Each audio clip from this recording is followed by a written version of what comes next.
Hello, welcome to the Abstract Thinking Podcast. That was surprisingly quiet. Yeah.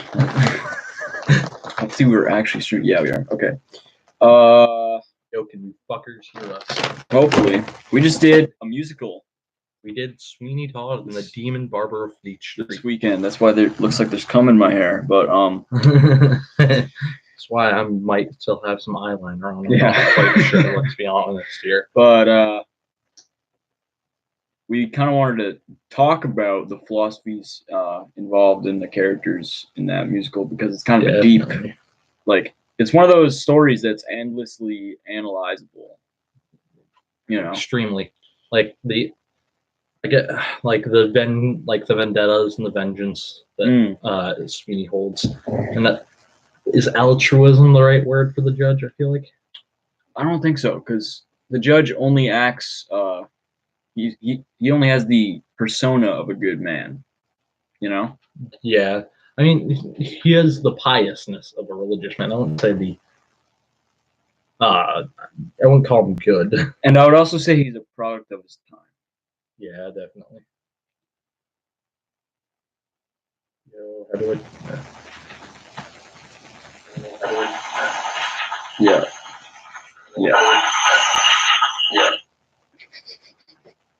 Wanted to make sure y'all could hear us. But where do you want to begin? Because I don't know what angle you would take this analyzation, but I mean, I feel like I come up with the basis for most of our videos. So I want to see where you would go, Matthew. Well, I played my version of Sweeney with a lot of philosophy in mind, actually. And I mean, I tried to play him as an earnestly like equality valuing person, like I would say that Sweeney is actually immortal to the times because I don't think that he is like racist or sexist at all. You know what I'm saying? Well, the reason one could say that is because like Sweeney was so focused on his revenge, so focused on his vendetta against the judge, which was the character I played, that he couldn't care about anything else. I think in that dark way he almost became enlightened like that. Because he says it in Epiphany. He's like, there's only two types of men in this world. And he outlines the fact that the hierarchy of the society of the time was unjust.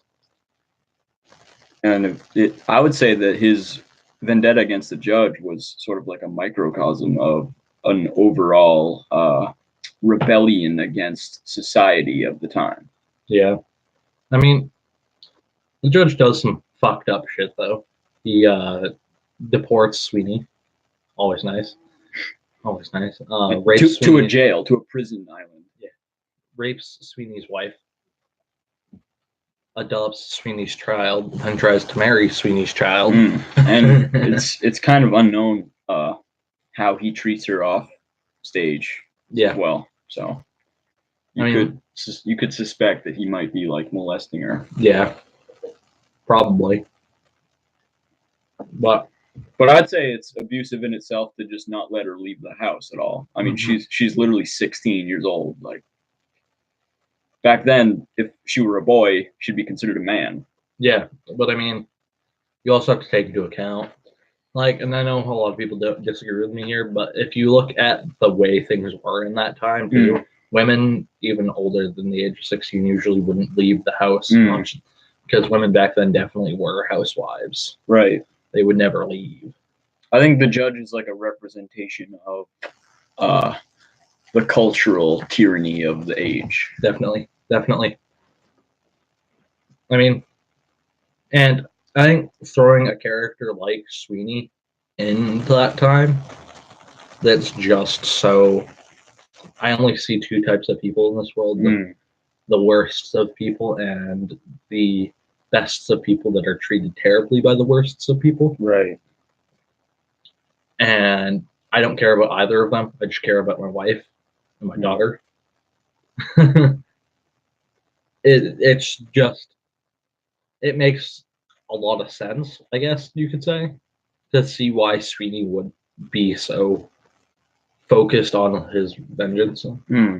in that case because he doesn't see a reason for society being the way it is. I basically tried to play him as a good person, you know? Sweeney's far from a good person, though. But like I wanted to make it I wanted to make the audience like completely on his side. I didn't want anybody there to be like rooting against him. See what I'm saying? I mean, Is that like a good way to play that character, you think? I don't know.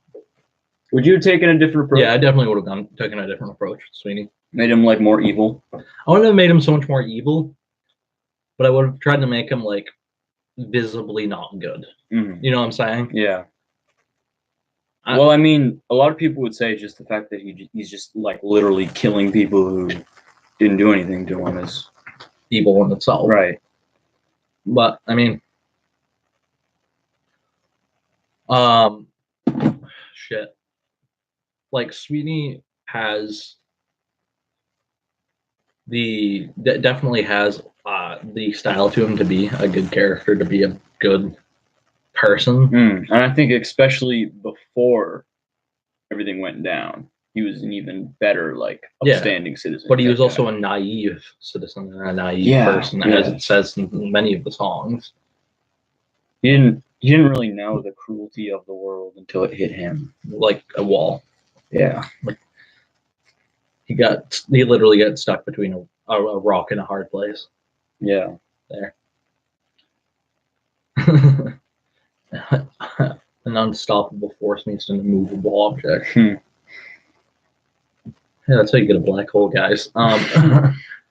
But it's definitely like, as I said, I would have done Sweeney differently. I would have tried to make him a much more anti-hero-like character, because that's what Sweeney is supposed to be. He's very, very much a neutral evil character. See, I was thinking more chaotic good. You know, as long as you buy into his value system. You see what I'm saying? Yeah. Like, if I could convince the viewer to see the world the way Sweeney does, then they'd be rooting for him, and that's what my goal was. Yeah. I mean, I find the whole, like, idea of Sweeney and the Judge kind of interesting. There is a duality between them. Yeah, and, like, if you really think about it, the Judge is very much a lawful evil character. Yeah. And as I said, I think Sweeney is very much a neutral evil character, which is actually, like, according to, like, the 9 different types of characters you can play as, neutral evil is actually more evil than lawful evil, right? Okay. So I find it interesting how an even more evil character, considerably, than the villain, than the antagonist, is like the protagonist in the story. How an even more evil character than the villain is the hero of the storyline, really. It takes a lot of writing skill. It takes a lot of, like, philosophical outlook to create a story like that. Yeah. I mean, I think that Stephen Sondheim, who's the guy who wrote it, is like a total creative genius. Definitely. Because, like, it's just a great piece. I mean, Sondheim definitely has its ups and downs.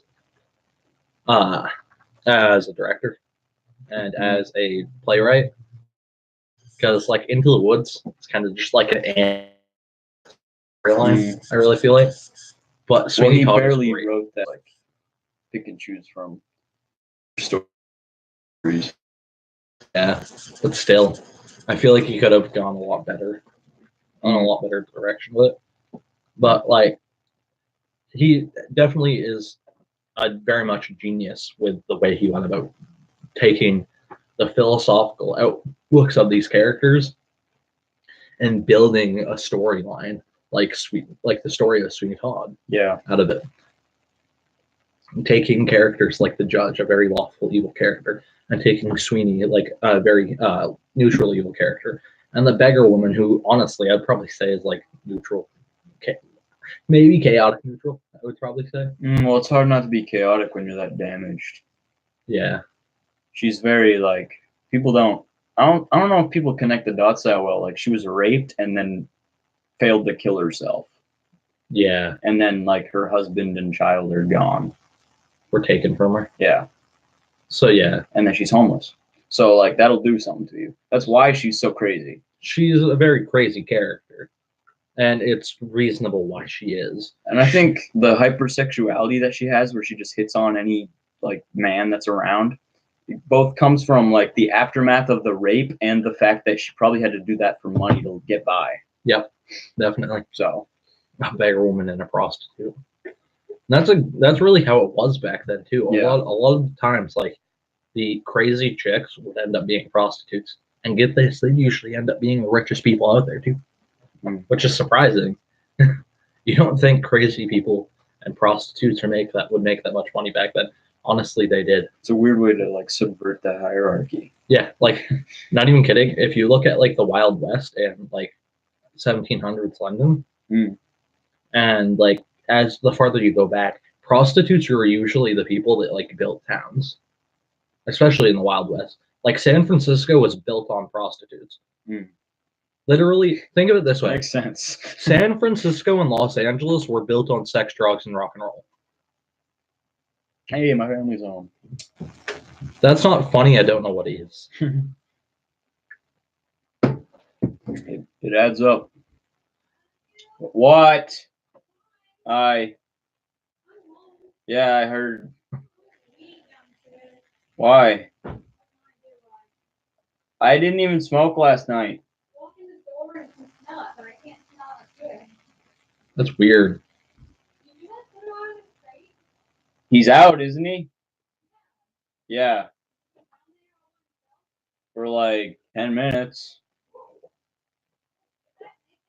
Yep. Yep.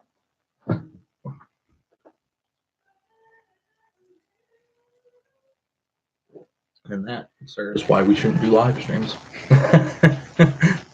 But yeah. So like, I think what we should do to really start this off though, is kind of try to dissect all the characters and what their philosophies. Well, I think we could get into a long discussion about Sweeney in particular. Yeah, I don't think we see him the same way. I definitely think we should save Sweeney and the judge for last. Mm-hmm. I would like to start with characters like Anthony and Joanna. Yes.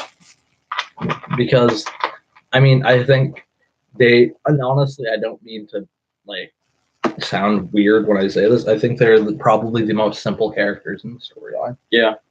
Very much so. Yeah. Anthony is a sailor who has sailed the world and seen its wonders. And Joanna is Judge Turpin's ward. But and also Sweeney's biological kid. Yes. But definitely like they're the most simple characters in there. Like Anthony definitely has his own character and has his own philosophies. You can't really say that he doesn't, but he has the most simple of philosophies. Yeah. He is very libertarian, one could say. He lives free. Yeah. He doesn't let government stop him. 100%. I mean, that's why he's a sailor. Yeah. And Jay said last night he improv'd the line that he's been sailing his whole life. So yeah. And I mean, like, definitely, people back then became sailors so they wouldn't have to, so they could live free. Yeah. And live how they wanted to. If you wanted to be a truly free person back then, you had to be a sailor. So if you look at Anthony's philosophical outlook, it's definitely like the free thinker libertarian style of outlook. Because Anthony says, like, even though it was more common in the times, he says, like, oh, Joanna has a parent that's so tyrannical that he doesn't even let her leave the house. Like, he doesn't.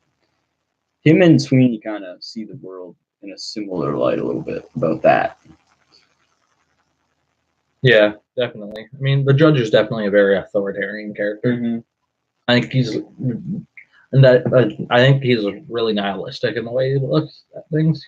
He's a pious nihilist. Yeah, which is not something you see very often.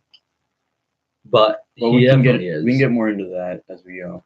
But like in going on, we've talked about Anthony and how he's a free thinker. You can't really explain more about Anthony and more than that, And because that's just his whole character. And he's 100% a romanticist. Like, yeah, he's a romantic, but that's most free thinkers are. If Yeah. you talk about people who are free thinkers, they're usually romanticists. And look at you, Matthew. He's just I'm a romanticist, 100%. I am I don't not. care what you say. Yeah, I was about to say you definitely are a romanticist. Don't even say you're not. I am definitely not a romanticist. I'm what is believed. What I believe is called a rationalist. I definitely don't see the world through the dreamy outlook of people like Anthony or Matthew. I try to see the world for what it is and understand how shitty it truly is. But I mean, yeah, I see that too. I just think that it can be better. Yeah, I don't. I hold like a. That's why you're an existentialist, not a cosmicist. I hold kind of like a deep-seated hope that the world can change. I realize the fact that the world probably won't change. That's the major difference between me and Matthew philosophically. Yeah, I believe so. He wants and believes the world can be better. I hope, like I don't even really hope. Like I want it to be better, but I realize it probably won't become better. And that's definitely where you can see the romanticism versus the nationalism, or not the national. Not national. That's not the opposite of romanticism. Rationalism. I meant rationalism. It said N instead of R. And rationalism versus romanticism, and me and Matthew's outlooks on life. But back to the Sweeney Todd characters. Let's look. I think if you look at Joanna, and I know this is really weird looking at a character like Joanna, but she's a very nihilistic character herself too. You think so? I think she is definitely very nihilist, because if you look at her lines in the part where she's searching, if you look back into the script, it talks about when Jay's character Anthony is looking for Sweeney. He talks about how once they're off to Plymouth, all the nightmares will go away. And Joanna literally says the nightmares never go away. Ooh. Yeah, well, Joanna's been tormented, like.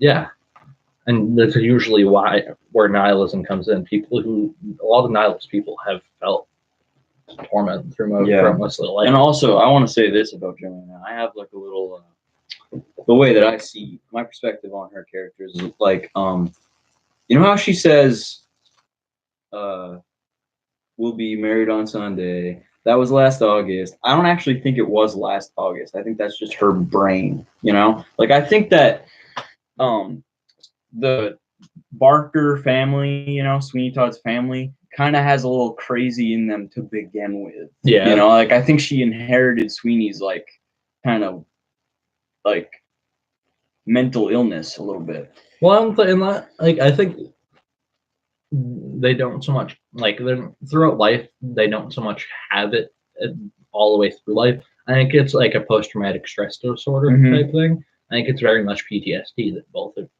that Sweeney and Joanna both have. And Joanna has probably had this PTSD most of her life because she grew up under the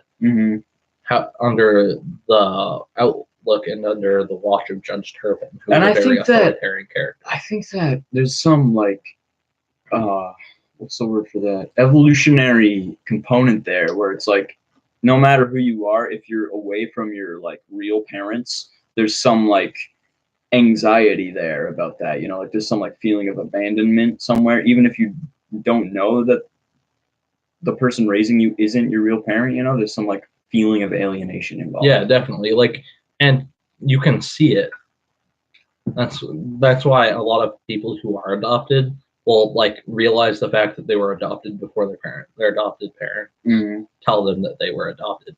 They'll just notice, oh, our noses are different. We act very different. We have different outlooks on life. It's obvious. There's definitely a genetic and evolutionary viewpoint that people can pass on. Because human beings aren't like other mammals in the sense that we actually raise our kids. Like, yeah. So through the years, we've gotten used to that system, and so when you're not in that dynamic personally, it's like you feel like you feel like alone in a way. I think I get that definitely, because I mean, if you spend 18 years with your parents, most people actually spend more than that nowadays. Mm. But over the 18 years, the average person will live with their parents. You'll definitely develop a lot of their viewpoints and a lot of their standpoints. Yeah. You'll begin to understand them. But you also see the rebellion, which is the natural, I think, more primal part of our being, the inherent rebellionism, because like a lot of other animals that do, leave their parents at very young ages, who become their own beings at very young ages, we realize that we need to break away from our parents at some point. And that's the primal rebellion inside of all of us. That's why everybody has their rebellious stage. Yeah, that's why there's like a rebellious teenager trope. Yeah. It's because you kind of realize once you reach a certain age, it's like, it might actually be good for me to leave. Yeah. I don't want to become my parents, basically. I want to be my own individual. I want to be my own person. And I honestly think another like fair maiden would be kind of weirded out by Anthony's like total forward romance, because like, but I think the reason why Joanna isn't is because that's literally all she ever wanted, is somebody to take her away. She literally always wanted somebody to steal her, even though I already did, or the judge already did. The judge literally stole Joanna from Sweeney, and that's one piece of irony in many ironic pieces. And you see that in culture, in real culture, like people who, it's Stockholm syndrome basically is what it is. Like honestly, I really do believe Joanna has Stockholm syndrome. It would be obvious. And I think all these characters can be diagnosed in many ways. Like, I don't think it's so much like the Stockholm syndrome for the judge, right? It's the Stockholm syndrome that she wants to get kidnapped because she knows what it's like, and she wants to feel it again. And you can look at that from an economic standpoint too. If you look at marginal utility in economics, you can see like the more, like when you do something once, you have a lot of utility and you have a lot of satisfaction for it. But the more you do it, the less satisfaction you get, right? Quo marginal utility. But when everybody kind of has that feeling that if they like do something once, even if they don't like it, they have that natural tendency to want to try it again. And oftentimes you'll see people that go through like really traumatic things, and this usually, and I'm going to take this to a weird sexual point. Yeah. But, like if you look at people who go through a lot of traumatic things sexually, they'll grow to enjoy them and find sexual enjoyment in these things that happen to under them. different terms. Yeah. Because it's like reclaiming the action. Yeah. Like they want to make it their own. And I definitely get it. I get why Joanna would want to be stolen again. Yeah, it's like with Anthony, she's empowered. Yeah. She wants to be stolen by Anthony. She didn't want to be stolen by the judge because she was really too young to realize what it was when she was stolen. Yeah, this all happened to her when she was 1 year old. And it became her personality throughout her life. And I mean, the bird thing is really interesting as well. Yeah, definitely. Because she, in Greenfinch and Lena Bird, which is her like solo song. Yeah. She talks about how she feels like a bird in a locked in a cage. Yeah, literally, she says at the end of her song, "If I cannot fly, let me sing." Yeah, because it's the only thing she really has freedom to do. Yeah, under Judge Turpin's. There's an escapism in that, and I honestly think that this is going along with the Sweeney and Joanna connection, where I think that like they were kind of little like mental weird in the head to begin with, just like maybe like a little bit of quasi schizo stuff going on. I think that Benjamin Barker back in the day was like maybe he also enjoyed singing, like while shaving people and stuff. Yeah. So then Joanna like inherited his voice. Yeah. Definitely. And in the first song, it says he hears music that nobody hears, which is also a clue that leads to like a little bit of like mental illness, Oh yeah. So I tried to play him as if he was literally like singing all these songs, you know, and like hearing the music. And like I honestly also tried to make it so that I was like aware of the crowd as well, but not in a way that was too like breaking fourth wall, you know? Yeah. I mean, I definitely think that like Sweetie was schizophrenic. Mhm. Let's be honest here.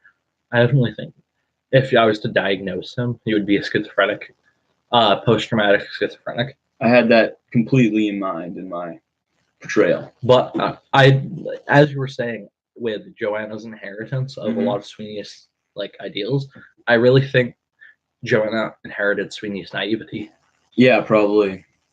because as a person and as a character, Joanna is almost overabundant in naivety.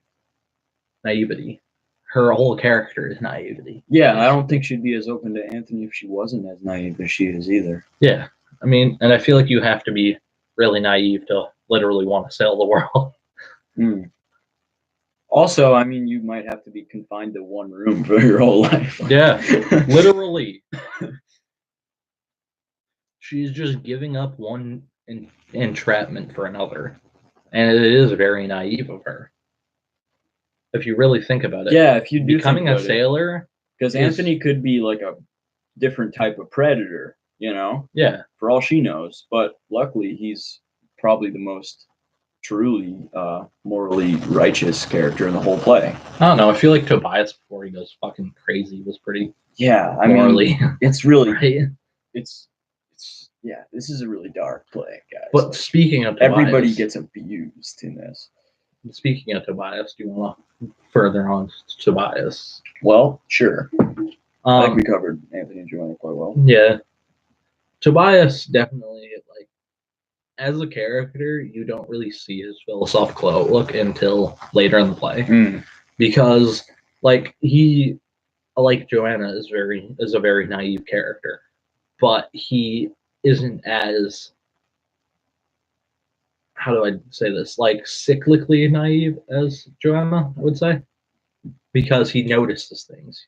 He's able to point out these things that are different. That's why he is able to point out and not while I'm around, which is Tobias's and Miss Lovett's major duet together.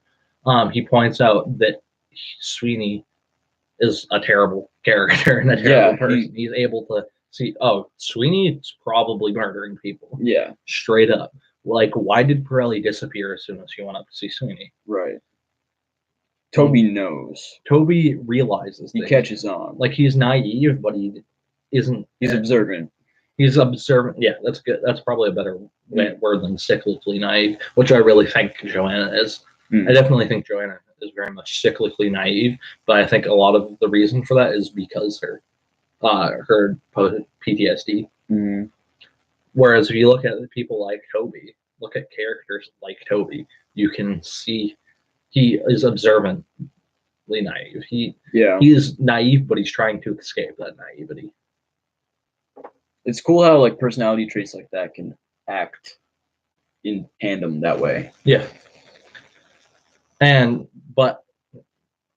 I think it's a beautiful like showing.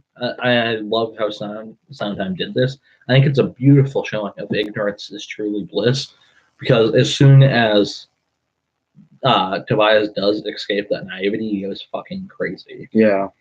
Because he realizes all this terrible shit that's been happening. His adopted mom, basically his mom, the person he sees as his mom and Miss Lovett, straight up gets thrown into a fucking oven by Sweeney. Yeah, also, more about her is she refuses to break out of her perception of Sweeney. Yeah. You know? Because like, she's in love with Sweeney. He's trying to convince her, like, this guy's doing bad stuff. Like, you need to, like, wake up. And she does not. Yeah. No, it's not even that she doesn't know. She knows. She's just letting him do it. Exactly. And helping him do it. Because honestly, and we can analyze Mrs. Lovett too, which is probably going to be a long discussion as well. She's not morally good at all. No, not at all. But, like, and Tobias, like, if you really look at Tobias, this craziness is truly, like, what happens when you let yourself dive into what I call the void, which is the truest perception of what your life has become. When you realize that, when you finally get to that truest perception and you get that fog out of your eyes and see everything in its light and its truth, then you're gonna go fucking crazy. And you're just probably gonna kill yourself, honestly. That's why I do believe when I finally get the call of the void, Yeah. I'm going to kill myself. Well, hopefully that's not for a long, long time. But and really I do think that as soon as Tobias at the end there in the final scene, part 2, where Joanna and Anthony kind of come into the bakehouse and see what has happened, see the judge lying there on the floor. Yeah, and Mr. Todd over the beggar woman. And no, Mrs. Lovett. Miss Lovett's burnt remains in the oven. And I really think and I wanted to do this during the last night, but I really couldn't. Was I wanted to, like Sweeney does in the end of the story, I wanted the judge to kind of crawl up to the beggar woman, to crawl up to Lucy, because like Lucy loved Todd, like Lucy loved Barker, Benjamin Barker, Miss Lovett loved Benjamin Barker. Mm-hmm. As Sweeney loved Lucy, the judge loved Lucy. Yeah. So I think it would have made a lot of sense that if the judge would have crawled up to Lucy and kind of like picked up Lucy, and realizing Miss Lovett's coming down, kind of would have grabbed onto her. You're like, I'm not going to let myself die this way. Ooh, yeah. You could have done that. I didn't have enough time.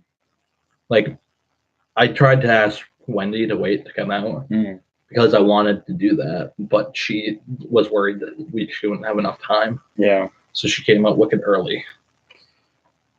But wouldn't have had that problem if we did the final scene without the music like that. Yes, I know.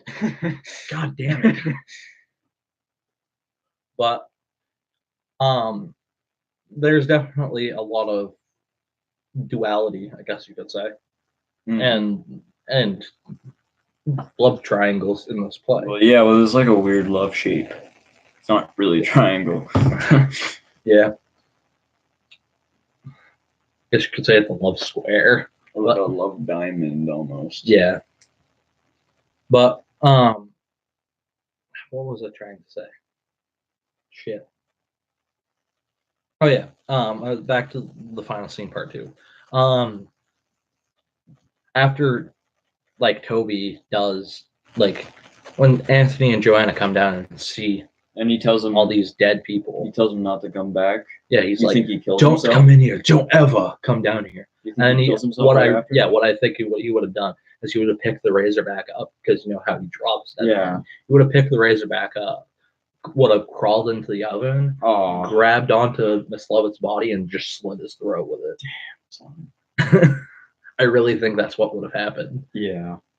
Because you would have finished what he had to do and then just ended it. That's what I kind of. Let's be honest. Like, where's Toby gonna go after that? Yeah. Because Toby, he just killed a man, first of all, and his mom's dead. Yep. Or the closest thing he has to a mother. Right. And his former boss is dead too. Yeah. And his current bosses are dead. But yeah, I really think Toby just kills himself in the end, and I really think he should have done that. Also, let's talk about how dark that part is, because Toby's younger than even Joanna is. Yeah, Toby's like fucking 9. Yeah, like it's described as 9 or 12 or somewhere around there. Yeah, Toby is like a naive child. Joanna's like almost an adult, supposed to be almost an adult. Toby is straight up a fucking child. Yeah, and he literally fucking watches Sweeney kill Lucy, and then watches as Sweeney literally dances and then throws Miss Lovett into an oven. Throws what is basically his mom into an oven, and then proceeds to take Sweeney's razor and kills Sweeney with it. He's fucking insane. It's not like he would have done anything else besides killing himself. Well, what happened before that was he was locked up in there. Yeah, he was For a literally while, locked in the oven. and Mrs. Lovett taught him how to grind up the meat, and the meat are human bodies, by the way. Yeah, So he was, and I don't think he was unaware of that either, to be honest. Like, I think after a while he caught on to the fact that, oh yeah, these are people. yeah. I mean, I feel like he probably would have realized as soon as fucking he saw the Beatles' body. Yeah. And the Beatles like the judge's sidekick, but It's like a weird title. It's like basically like the person who handles all the public duties, kind of. It's Yeah. almost like a cop, but not. He's like a sheriff, basically. Yeah. But when if you look at Toby's character, and like I was saying about Joanna, like when you go through these traumatic times, sometimes you'll kind of accept and even hold on to these traumatic experiences because at points the closest thing that you can have to a good memory, which is fucked up. Right. So, but and definitely I think like the oven would be something that would be like that for Toby because Miss Lovett literally locks him in the fucking oven. Yeah. And he's just stuck in there until he finds a way to get out of it. But and then they end up having to go look for him. And eventually when he finally does come back to kill Sweeney and he finds Miss Lovett's burnt remains in the oven, he would find solace in that oven and crawl in and kill himself. That's a great insight into that character.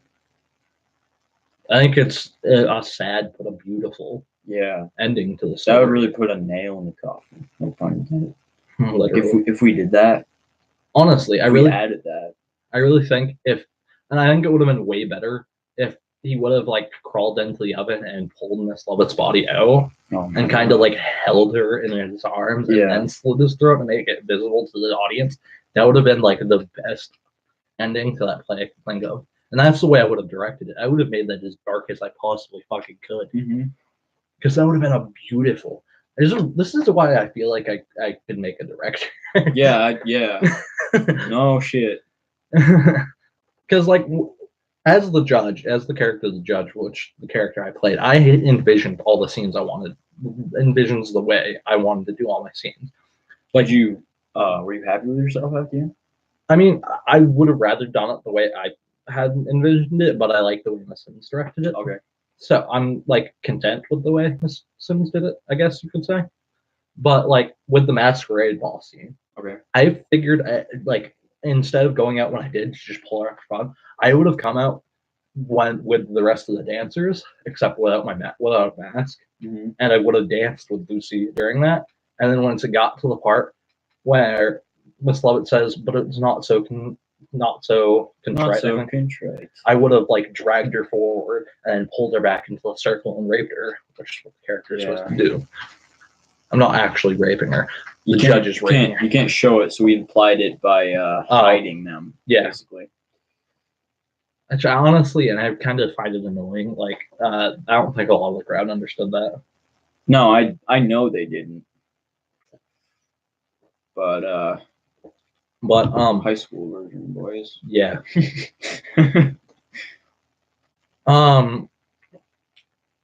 I think that most of my scenes, like I said, I had a whole different vision. Like, you know how I was talking to you last night about the mask, which I actually forgot to bring out for Judge's Return. Yeah, I forgot you even told me that, so I wasn't shocked at all.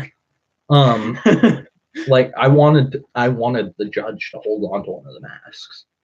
Because why? I really think that the judge would have like found solace in one of the masks. It would have been his go-to good memory. Because the judge is very much a nihilist. That's massively fucked up. Very. But I really think that the judge would have been like the thing he fiddled with, because Sweeney has his razor. Yeah. Well, Sweeney sees his razors as His friends. his only friends, other than Anthony, which is how I played it. Like I played it like I actually gave a fuck about him.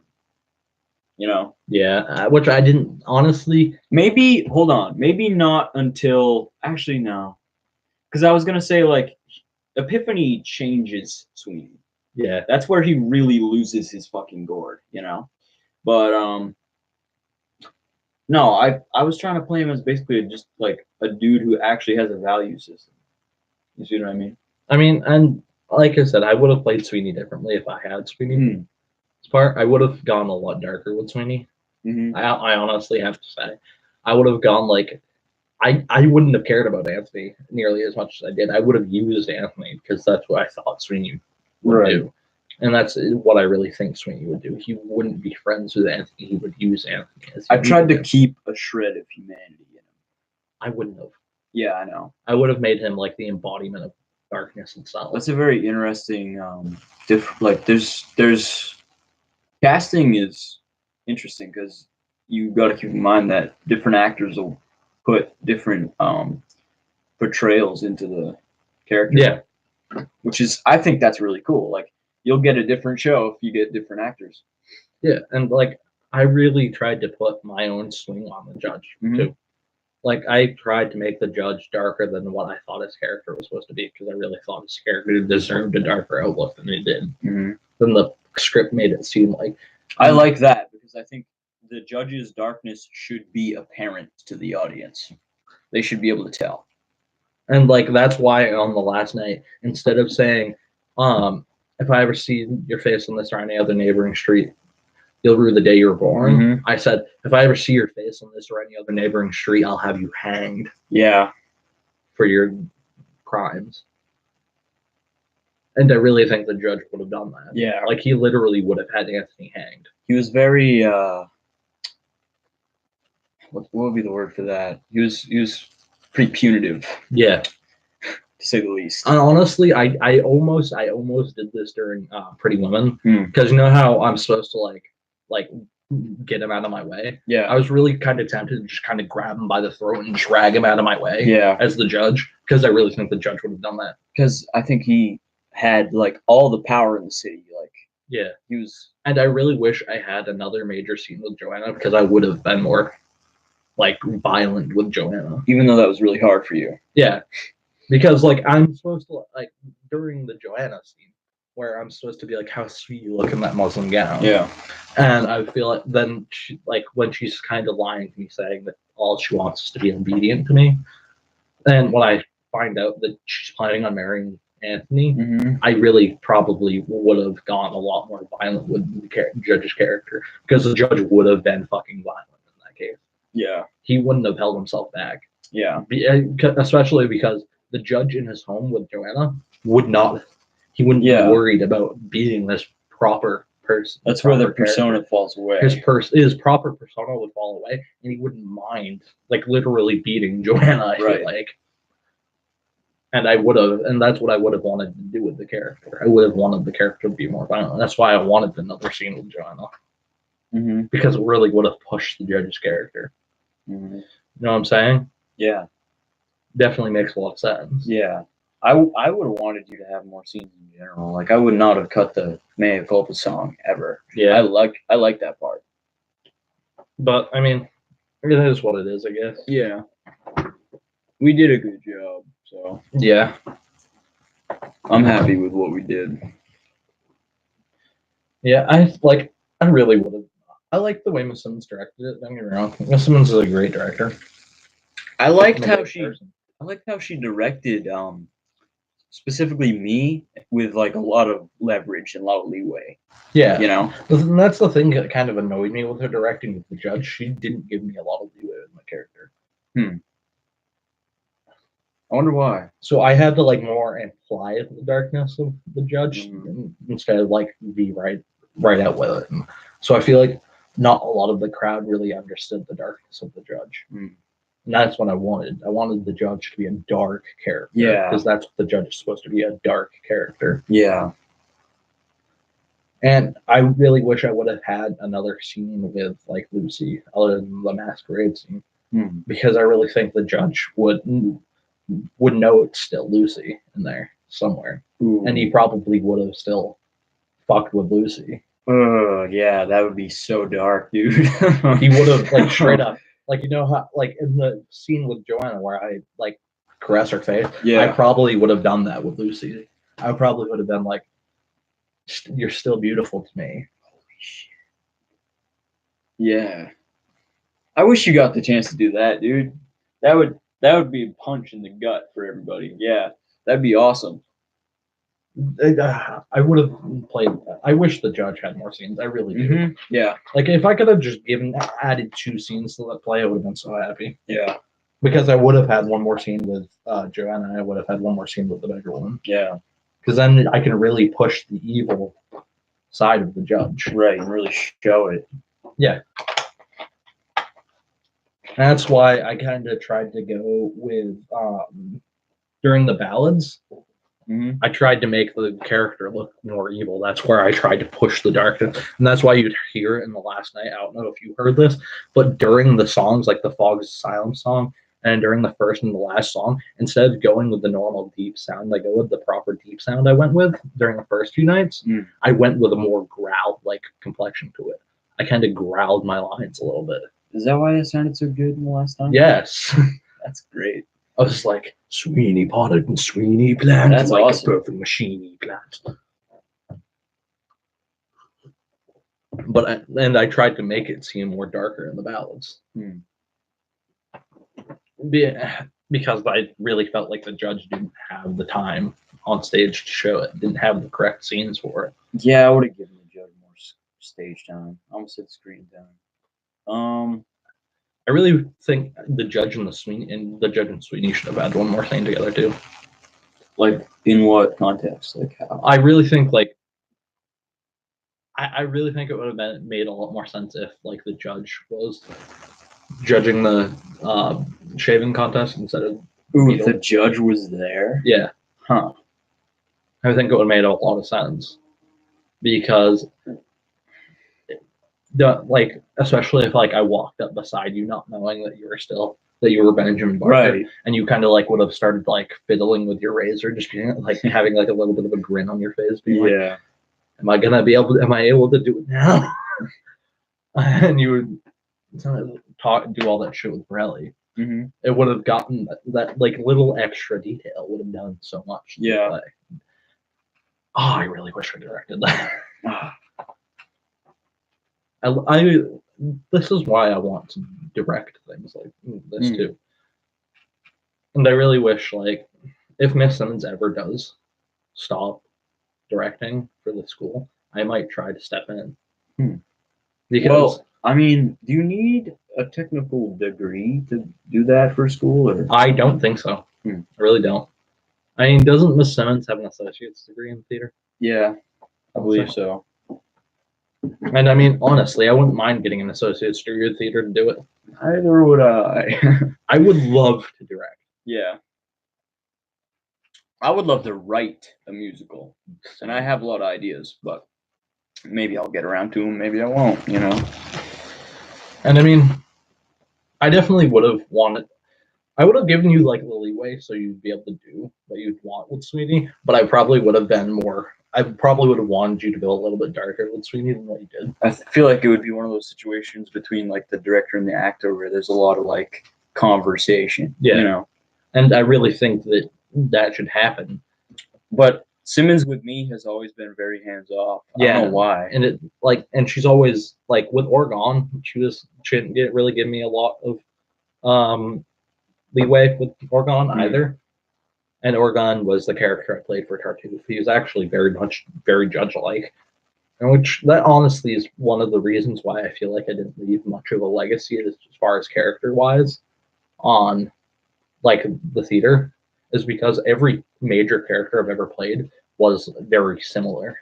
Well, I wish I could have had more, like, a chance to play a different character style. I wouldn't say it's typecasting, but Simmons definitely has an eye for who she wants to play who, like which types of character. Definitely. Like, I mean, I knew I was going to get the judge from the moment that we were told that we were doing Sweeney Todd. Well, I wanted you to get the judge. I wanted you to be the judge to my Sweeney. That's how I wanted it to go. And I mean, like I said, I really think it could have gone vice versa too. Yeah, but I don't think I would have enjoyed it as much. Yeah, but maybe not. It probably wouldn't have been enjoyable, but I really think it could have gone either way. Yeah, true. Because, and me and Skylar actually talked about this. Like, me and Skylar were talking about, what if me and her were Sweeney and Miss Lovett? Mm-hmm. Imagine how cool that would be. Skylar could pull off Mrs. Lovett. Definitely, that's what I was thinking. Like, I was really, I'm not gonna lie, I was really hoping that she would get Miss Lovett. Skylar's underrated. Let's just put it out there. Like, and honestly, and I'm not saying that Skylar didn't do the beggar woman good. She did a great beggar woman. I loved her beggar but woman. I really think Wendy could have played an absolutely perfect beggar woman. Yeah. Wendy's amazing. Like Wendy's an amazing actor. Wendy's super versatile. She's definitely an amazing actor, but she already has that perfect kind of crazy. Yeah, I know. The beggar that you really want for Lucy and you really want for the beggar woman. That mania. And Skylar could have done like Miss Lovett in such an interesting, unbelievable way. I really feel it would have been completely different from Wendy's Miss Lovett. Yeah, definitely, it really would. I think Wendy's Mrs. Lovett was a very Patti LuPone inspired Mrs. Lovett, and she was the one who played on Spotify when we would play the songs with the words. That was the one that was playing. Oh, the one with the razor, the green one with the razor. The one okay, yeah. And that's Michael Cerveris on Sweeney. It's a very like deep, like goth voice, like, you know. I think that's the voice I went for with the judge. It was a very deep gothic sound too. I definitely took a lot of inspiration from Alan Rickman and the guy who originally played Sweeney. I mean, not Sweeney, the judge in the debut show. I went into this with the Johnny Depp portrayal as my key inspiration, but then I picked and choose from other portrayals I saw. Yeah. Because I replaced the quick now in God That's Good with Hear Me from Michael Cerveris' version. I like that way better. Because like quick now is not really that interesting of a line to say, but I think when he goes like hear me, it's more like romantic. Definitely. And I definitely think like one thing I definitely would have wanted you to do after I would have wanted you to do it quite a few times actually during the play, but specifically in Judge's Return, after you did kill the judge and you slit his throat, and before you start singing "Rest Now, My," I would have wanted you to kiss the blade. Ooh, and kind of like not even close it, just set it down on the chair. If you told me that, dude, told me that last night. Rest now forever. And honestly, I would have had you change friends to love. Ooh, rest now, my love. That makes it even weirder. Forever. That's cool. I really wish I wrote that. I wrote that so much differently. But I would have given the judge like 2 more scenes. I would have given Sweeney. Actually, I don't know if I would have given Sweeney any more scenes. Sweeney's got a fuck down. I would have given the beggar one at least 1 more. I would have given Miss Lovett at least 1 more. Like good scene where she is like a dominant character in the scene. Yeah. Because let's be honest, Miss Lovett through that entire play is support. She's very much a supporter.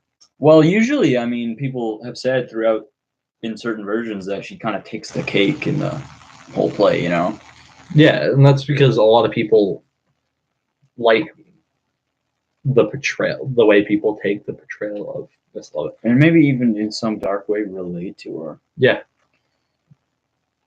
But still, she is very much a supporting character. No matter how major of a role she is a supporting character. Also, I think her songs are the hardest. Yeah. There's no room to breathe. So it's known as like a really difficult role to play. But I think usually her vocals would take the cake as well. I would say. Yeah. Just because they're more. And that's where it takes more of a feet to pull them off. And that's where I think a lot of the female actors that do Miss Lovett, I think that's why they're so recognized. I don't think it's so much that she plays a predominant role in it. I think it's she has predominant vocals in it. Mm-hmm. And that's where her dominance as a character comes in. It isn't so much as the acting in the character itself, but as the singing that she is able to produce. Right. In these amazing performances that she does. But do we want to analyze another character? We want to keep going with that? I mean, if we could start on Miss Lovett or the judge or something like that, or we could go on. I don't really think Pirelli is much to talk about. Well, let's be honest here. We could say a couple things about Pirelli. I mean, he's a con man. He's back, he's like a sign of the old elixir salesman, like scam artist way, which I think it's a really cool addition because it goes in part with the class conflict message that I see in the play. And I think that's just another reason why it's symbolic that Sweeney kills him, is because like Sweeney hates that shit. Yeah. Sweeney hates that shit. But because he's an honest man with an honest trade, and he's good at what he does. So when he sees people fucking faking it, he's like, "Wow, you're done. I'm gonna fucking kill you. Yeah, I'm gonna slit your throat. Probably stab you a couple times too." But and also he's a child abuser. Yeah, that's true. But that was also acceptable during that time too. Yeah. But and child labor. Yeah. But as far as like that goes, I really don't think Pirelli has much. Like, I don't think that he has enough visible time to be able to produce much of a character, much of a philosophical character out of him. He has like 2 real scenes. Right. I think his primary motivation is cash. Yeah. And he's like if anything, I'd say he's definitely an ambitious like trickster character. Yeah, I guess you could say. But other than that, like his ambition and his greed drives him. He is the epitome of all like greed. Mm-hmm. And from a storytelling standpoint, he provides like a little bit of comic relief towards the middle of Act 1 to kind of like brighten up the mood. Yeah, to get ready for Act 2, which is really fucked up. But the mood without Pirelli is like after he dies gets even lower and darker. Yeah, which is a really cool little like storytelling mechanism that Sondheim used. And I mean, I definitely think that Pirelli is needed. Yeah, in the show, because I think that's his purpose. Yeah, the comic relief thing. He's a needed character in the show, but as far as like philosophical outlooks, there isn't really much to say about him. Like I've said, right? He's not really one of the deep points, but we've got more to do. We've got more to cover. Yeah, like we still have to talk about Miss Lovett. Yeah, I feel like we should definitely talk more about Lucy and the Beggar Woman. Yeah, we didn't really dig into her yet. Yeah, we talked a little bit about her, but as far as Lucy goes, Lucy is honestly might be my favorite character in that entire showing, because Lucy has such like you can look at her from so many outlooks. Mm-hmm. She is such a philosophical goldmine. Yeah, literally, she's a philosophical goldmine, and she's literally the center point of the entire show. Yeah, if you really think about it, there is no Sweeney Todd without Lucy. When it's written like she was his reason and his life, that's not a lie. Like that means more than it seems, because Sweeney's whole purpose, like the whole reason why this play is a thing, is because of his love for his wife. Literally, the only reason he practices this art of shaving, this art of Barber. That makes it sound more badass. Yeah. Barbary. He practices this whole art of cosmetology. That's the best word for it. And the reason he becomes such a well-known Barber, and the reason he becomes like the best in London is because of Lucy. She gave him that motivation because he needed to support his family and his new kid. Yes. Because they weren't rich. It wasn't like they were well off to begin with. Yeah. And then you look, and then the judge steps in and sees that he is not going to be able to take Lucy just from Benjamin. Mhm. He's not able to take Lucy from Sweeney because Sweeney is becoming this well-known character. And before Sweeney And Todd is Lucy Sweeney Todd. actually loves him back. Yeah, and that's the thing. Lucy loves him back. And if you really think about it, and like one thing I don't think we've explained yet is Sweeney Todd before he was called Sweeney Todd was called Benjamin Barker. That's why I've been referring to him as Benjamin. And so basically, Sweeney as the character, Sweeney, the reason the judge deports Sweeney and sends him to this island prison in France, it's actually where Napoleon ends up going. A little interesting historical fact to add to the show. The reason why the judge sends him to this island prison is because he realizes, oh, I'm not going to be able to just take Lucy from him. Yeah, like because he's too well known. His status will not override her love for Benjamin or his own upcoming status either. Yeah, and so he just cut the knees out from under him and sent him away. Yeah, and the reason why he was able to do that is because his power. Yeah, not just because of his power. Like the reason why, like lawfully, he was able to do this is because he made it look like the reason Benjamin was gaining all this popularity was because he was conning people. He made Benjamin look like Pirelli. That's a whole nother layer. Yeah. So he's able to get him deported and sent to this prison, where he can kind of just step in and take Lucy.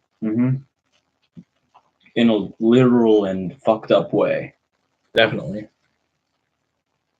And so if you look at Lucy as the center point of the entire storyline, you get this gold mine of philosophy because it builds her character, and her philosophy builds the philosophy of literally every other character in the play. Because without Lucy, and without Lucy going fucking crazy, you don't have Miss Lovett. And without Miss Lovett, you don't get Toby. And without Toby, you don't get that last fucking amazing final scene that it should have been, in my opinion. I feel like we could have capitalized on so much more. Yeah. But we didn't. Really wish. Sweeney Todd is one of my favorite plays.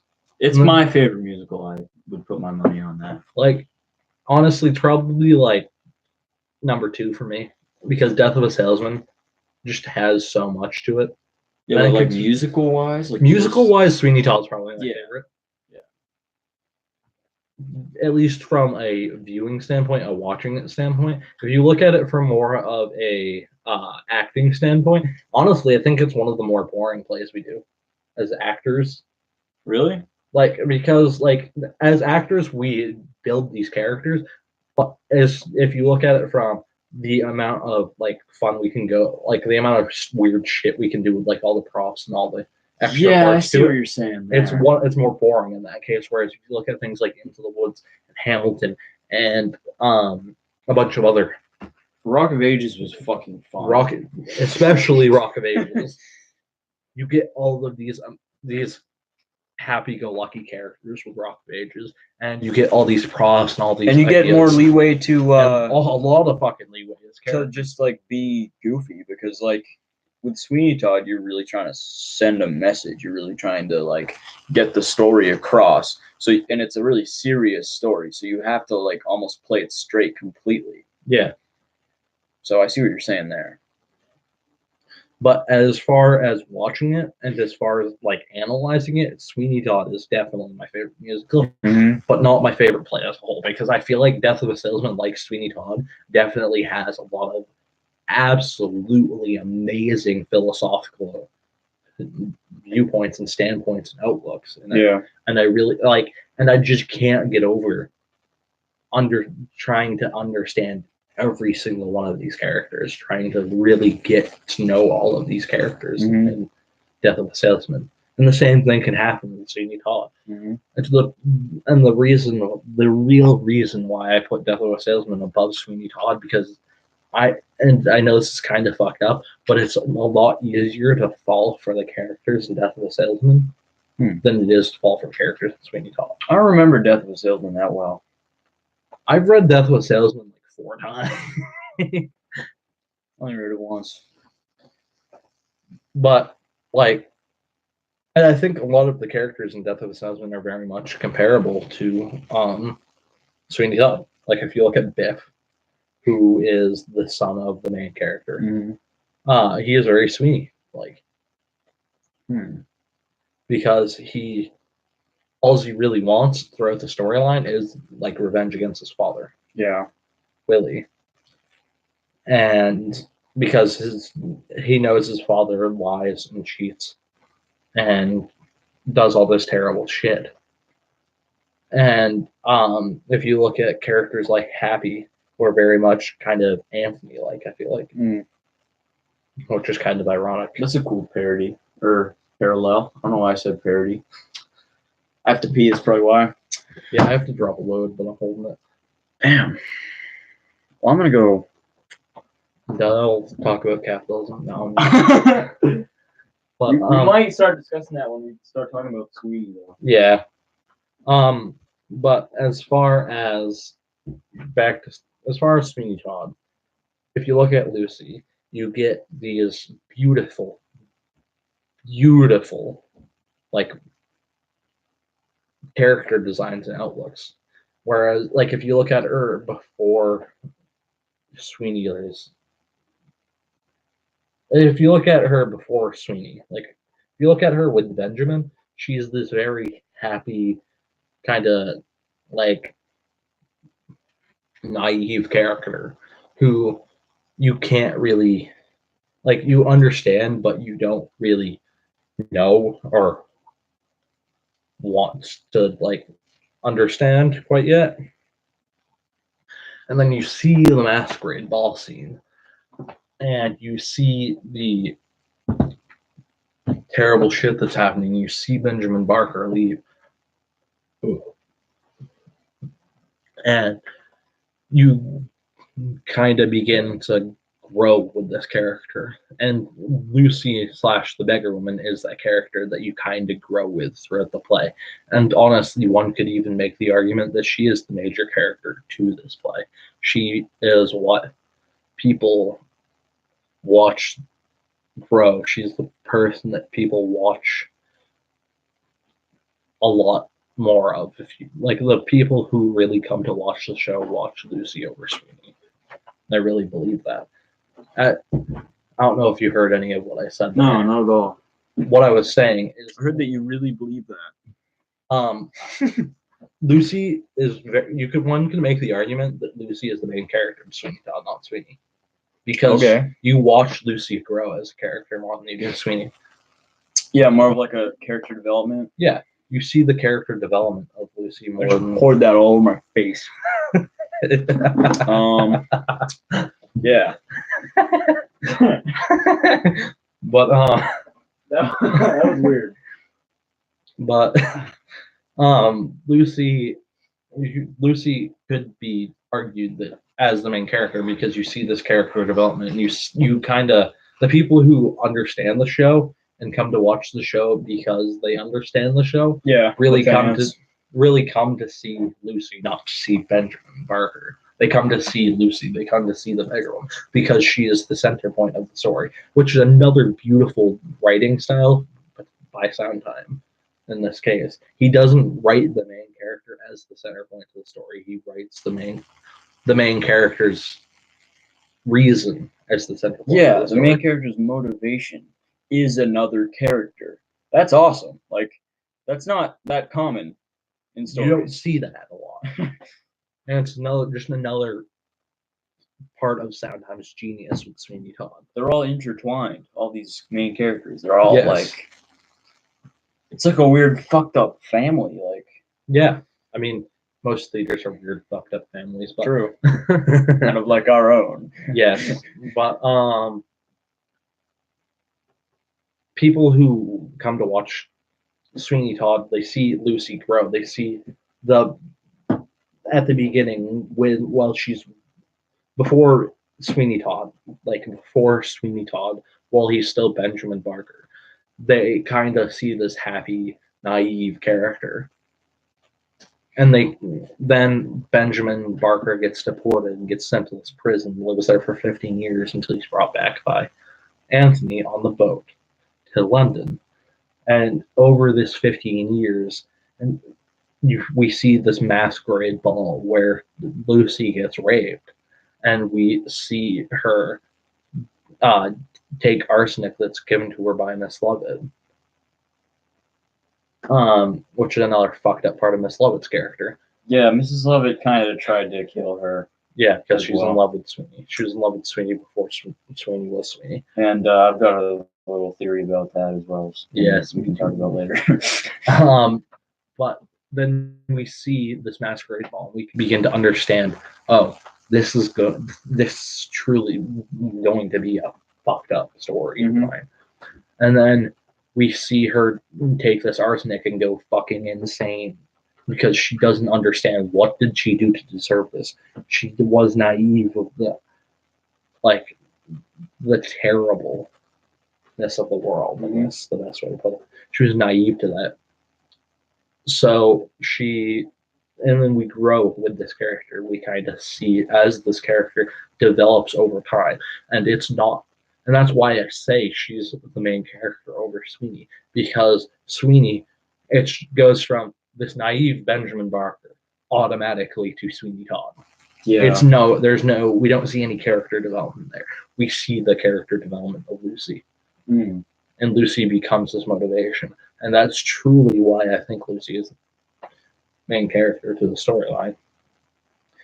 We watch this terrible shit happen to her. We begin to reason with her over Sweeney. And it just keeps going throughout the show as you watch it. We see what happens with Pirelli's Miracle Elixir, where it's one of the only scenes where Lucy doesn't have a major thing in. And if you really look at it, the only scene where Lucy, one of the only scenes where Lucy is not really showing the craziness of Lucy is the only scenes where the comic relief character is part of it. Yeah. Also, I don't know if it was for every show, but Lucy was right there, right in front of / next to me during that, and Mrs. Lovett was on the other side, and I thought that was a really dark, cool, little underlying, subtle hint. And because I'm in the middle of the two women. Yeah. And I was about to bring that up. If you see later in the show, you see Lucy or she's known as the beggar woman at this point in time. You see her go into the shop, and you see her with Miss Lovett, and she's talking, she's singing arms. Yeah. And Wendy, who played Miss Lovett, and you see Miss Lovett mock her, saying arms. To her, mocking in a mocking manner, showing that I have all the power over you. Yeah. Also, you mean nothing to him anymore. That's what she's trying to show to him. Yeah, and also it shows that Mrs. Lovett is kind of cruel and uncaring, and her maternal heart is frozen. And I mean, I love it because I love it. I love the way Skylar went about doing this, because she didn't so much make it obvious, but she implied the fact that the beggar woman knew Sweeney was Benjamin. She knew who Sweeney was. Yeah, she did. She just couldn't tell him because she didn't want him to know her as she is now. Mm-hmm. Right? And I really think Skylar kind of made that obvious, because when she did say that, "Hey, don't I know you, mister?" She really put her whole heart into that. She acted in such a beautiful way, making it seem like that she all throughout this entire time knows who Sweeney is, but she can't tell him who she is. Yeah, it's almost like she's just hoping that he'll finish the sentence for her, and recognize her. Yeah. But going back to Miss Lovett with it, though, Miss Lovett, and it's the true kind of cruelty but beauty to Miss Lovett, is she becomes, and I find that the duality and the irony between Miss Lovett and Sweeney here, when Miss Lovett sees, when Miss Lovett shares scenes with the beggar woman, she becomes the judge to Lucy Sweeney. Whoa. In many cases. So I really feel like, as much as Sweeney hates the judge, he almost falls in love with her, falls in love with him in many ways. In like that weird, like obsessive. Yeah, man. Yeah, because he's totally obsessed with getting that revenge, dude. Like, yeah, he falls in love with a character that is so much like the judge in Miss Lovett, because as much as Sweeney would hate to say it, he really does love Miss Lovett, because he realizes the fact, oh, my Lucy is dead. I'm never gonna see her again. And yeah, he goes. I see it like he goes back and forth from like acceptance and denial. Like, you know what I'm saying? Like he's bouncing between the stages of grief throughout the whole play. Yeah, definitely. Like, he, as much as he'd hate to say it, he does care for and he does love Miss Lovett, but he is so obsessed with his revenge He can't. that he can't show it. He can't really love her. Mm-hmm. And I think he kind of unconsciously realizes, and the reason why he can't truly show that love for her is because he realizes the fact that he just fell in love with the judge. Ooh, yeah. Because he sees Miss Lovett like that. Mm-hmm. And I think it really comes to him, and I think it becomes really conscious to him in that final scene where he's like, life is for the alive, my dear. So who are we to deny it and here? Blah, blah, Well, blah. it's not that part. It's just life is for the alive, my dear. So let's keep living. Oh yeah, let's keep living it. We'll keep living it, really living it, and then kills her. Yeah. Because. But I also think he said all that to get her to believe it. I think he knew he was. But I don't think he was going to kill her in that case until he became conscious of the fact that, oh, I just fell in love with the judge. How did I fall in love with the judge? I see what you're saying there. Yeah. Because Miss Lovett is very much like the judge. Mm-hmm. They've got some similar traits. They've got a lot of similar traits. They would have made a better pair. If the judge fell in love with Miss Lovett, there wouldn't even been an issue. Basically. She would have left Albert for him. 100%. Yeah, literally, she talks about in fucking fourth thing how Lucy was stupid not to fall in love with the judge. That is the key difference between her and Lucy, is because she's greedy and Lucy isn't. She would have taken the opportunity, because the reason why she sees it as a missed opportunity for Lucy to, and why she thinks Lucy is stupid to not just leave Benjamin Barker for the judge, isn't just because she's jealous of her and she thinks, like, it's not just that. It's also because, like, she thinks, who in their right mind wouldn't marry the richest man in the city? Basically. You know? And I mean, especially after fucking seeing their husband get sent to prison out of England, where she's basically never going to see him again. Yeah. And, like, definitely, I think you see, like, Lucy sees Miss Lovett like that before, and that's, like, the only non-naivety of Lucy, like, truly, before she becomes a better woman. She realizes the fact that Miss Lovett is, like, in love with Sweeney and wants to be with Sweeney. Or wants to be with Benjamin. But I don't think Lovett completely realizes that she's in love with Benjamin Barker until he becomes Sweeney.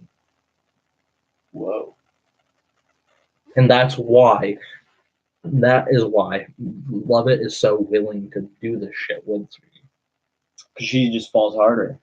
Yeah. Yeah. Her unconscious craziness just makes it so, oh, So you don't think that she only loves Benjamin Barker and not Sweeney Todd? You think like actually she loves Sweeney Todd more than Benjamin Yes. Barker, basically. Hmm. Like, she was after her Albert died. She I think she kills yeah, literally. I think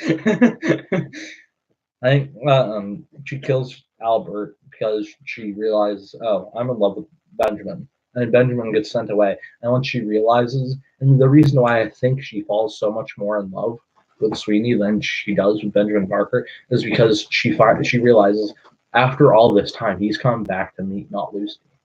Yeah. That is why I think Lovett loves Sweeney more than Benjamin Barker. It's because he's there. Yeah, he comes back to her, not Lucy. I think. Excuse me. I think that that's where you see the romanticism of Miss Lovett too. Yeah, there's like an interesting way to analyze the character of Sweeney if you see him as separate from Benjamin. Yes, and that's how it should be seen, I believe. Because it's what was I gonna say also about that? I don't know. Never mind. Never mind. But yeah, like if you look at Sweeney, and I think this is one of the reasons why we could make the argument of the capitalism communism argument here with Sweeney and Benjamin Barker is because the duality of Sweeney and Benjamin Barker. They're two totally different characters. Benjamin Barker is this naive and good and nice character, and Sweeney is this evil, uncaring character. Mm-hmm. But I don't think that it's a total transition from one to the other. I think that they I think it's two sides of his being. Yeah, they bounce back and forth. That's why I think he still has a shred of humanity left. Because I think Benjamin's still in there. I don't know. I feel like it's kind of like I think Benjamin's still in there, but he doesn't want him to be in there. I think he wants to kill him, but he can't. You know what I mean? I think Sweeney wants to take over, but he just can't like break out of the prison of his own moral. Definitely. I feel like it's like a Hulk Bruce Banner type. Yeah. Because like the Hulk doesn't like Bruce Banner. Right. Bruce Banner doesn't like the Hulk. Right. And Benjamin Barker, as a person, I think Sweeney was always there. It just took that trauma to ignite. To release. Yeah. I think Sweeney is almost like Benjamin Barker's shadow, and then it just integrates, you know? I guess somebody could say that. You could say integrates or takes over. There's like different. Yeah. And I mean, like, I think it's something like some sort of multi-personality disorder too. Yeah, maybe. And or maybe, you know what I actually think it was? Instead of multi-personality disorder, you know how it says Sweeney hears the music that nobody Do you think hears? Sweeney is Benjamin Barker's schizophrenia? Yes. In a representation? I think Sweeney Todd is the schizophrenia of Benjamin Barker. And when that torment and when that trauma happens to him, when the judge does get to him, he just releases Sweeney. He lets Sweeney out of his cage.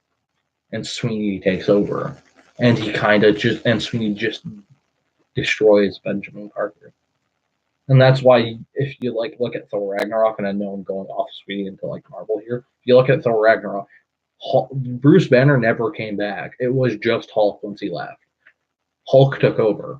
And Sweeney becomes Sweeney is Benjamin's Hulk, basically. Mm-hmm. Sweeney he takes over. He doesn't let Benjamin get anything back. But you also and the only times he really does let Benjamin, the only times really when Benjamin fights through and takes back a little bit of it is when you see him and like a little priest, where like Sweeney has to like let that little bit out so he can actually show the love towards Miss Lovett. It's the Sweeney and Mrs. Lovett relationship is very complicated though. And I also don't think that it's like totally two separate people like Sweeney and Benjamin Barker. I think it's like two sides of the same coin. Like they're both two separate characters and the same character. Yeah.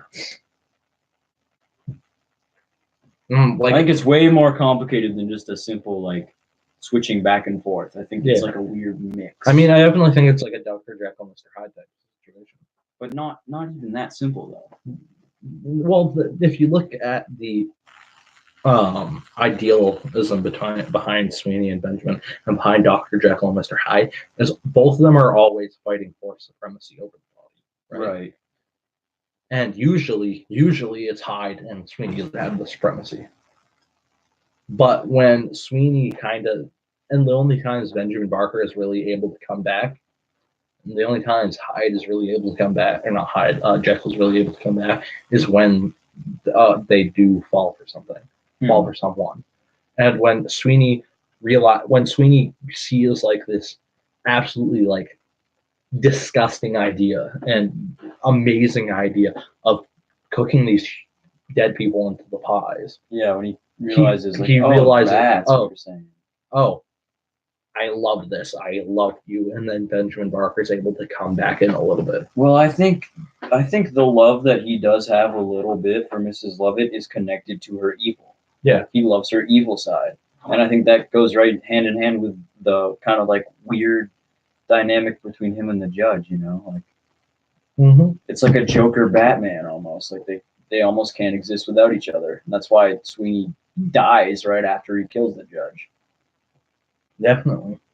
And I mean, I really think like in that final scene, Sweeney knew that he was going to die there. He knew that Tobias was there. You know, did you realize how I played it? Like I flipped my hair back and opened my neck. Like Sweeney was basically killing himself, like letting Tobias kill him. Yeah. Because he says, we all deserve to die, even you, Mrs. Lovett, even I, because he wants the release of death. Definitely. And I mean, I guess that's why people, like a lot of people say, Sweeney is the ghost of Benjamin Barker. Sweeney is a ghost. He's not a real person. He is a ghost. He is a shadow. And there's a lot of like theorization about the fact that Benjamin Barker actually physically dies and then like resurrects as this dark, undead Sweeney guy. Yeah. Which is a cool theory. But I mean, like if you look at and if you like I said, if you look at it, Benjamin Barker, I don't think it's Sweeney accepting the death there in that final scene. I do think it's Benjamin Barker. I think it's when Benjamin Barker finally. But like I was also saying, I don't think it's that simple. I think it's like I don't think you could. I mean, you could do this, like go through and say like, okay, this was Sweeney, this was him. But I don't think that's necessarily a great way to analyze it because I do think it is still one person. Yeah, and I mean, like, well, here's like, and I see where you're coming from, and I'm trying to explain it like that. Like, and that's the thing. I really feel like, Sweeney dies. Sweeney stops. Like, Sweeney Todd stops being Sweeney Todd the minute he kills the judge. Literally, as soon as he kills the judge and he sets the razor down on the chair. It's not Sweeney anymore. It is Benjamin Barker. Even though he does flare up in a murderous way when he sees someone else there, you know. Yeah, and that's the thing.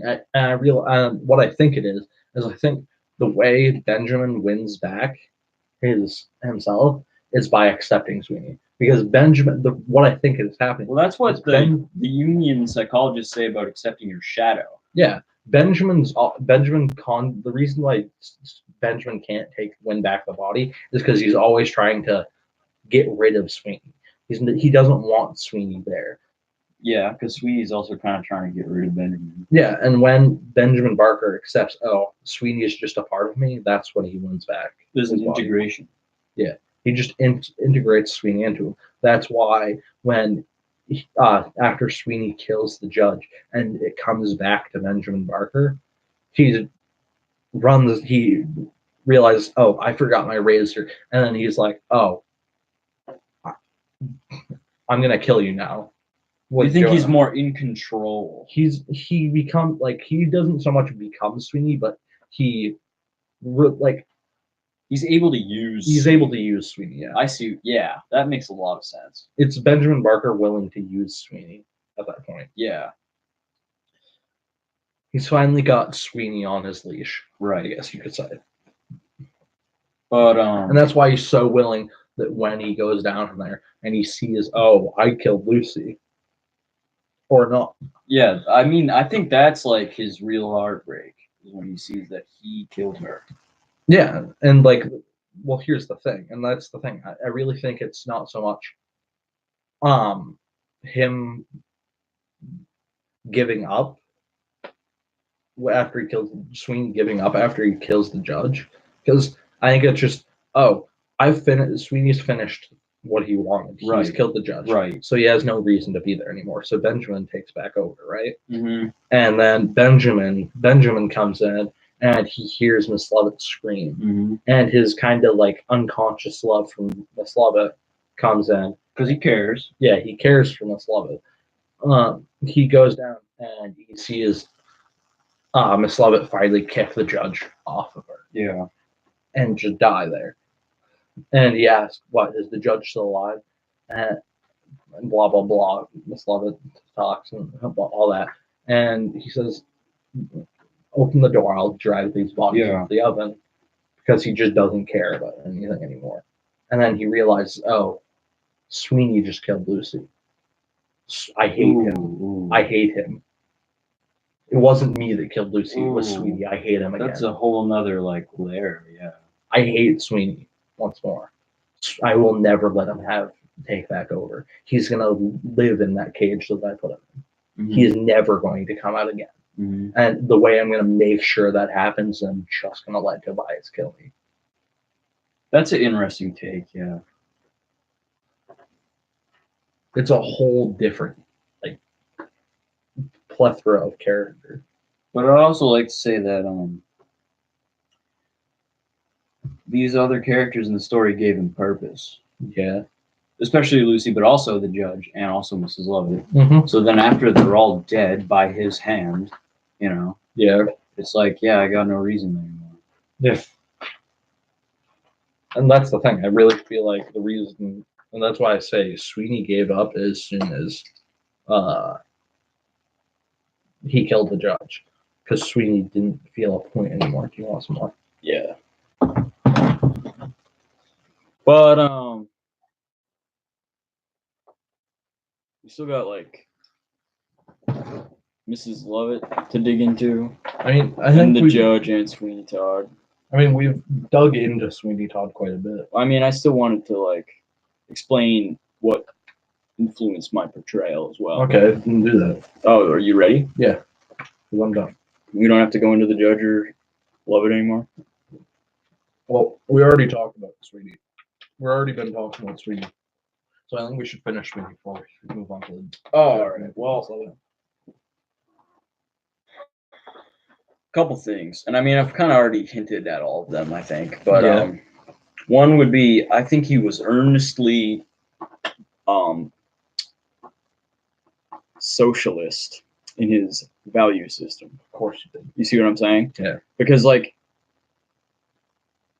that's how I interpret the lyrics to like Little Priest and Epiphany a little bit, and like when he talks about London in There's No Place Like London, is he's basically like he hates the hierarchy of the society, and he basically just sees it as sort of a unjust system where there's the above and there's the below. Yeah. And he wants to subvert the hierarchy, and that the way that he does that is he literally eats the rich. He feeds them to people. You know what I mean? It's a little bit fucked up. Because he's been dispossessed by the hierarchy.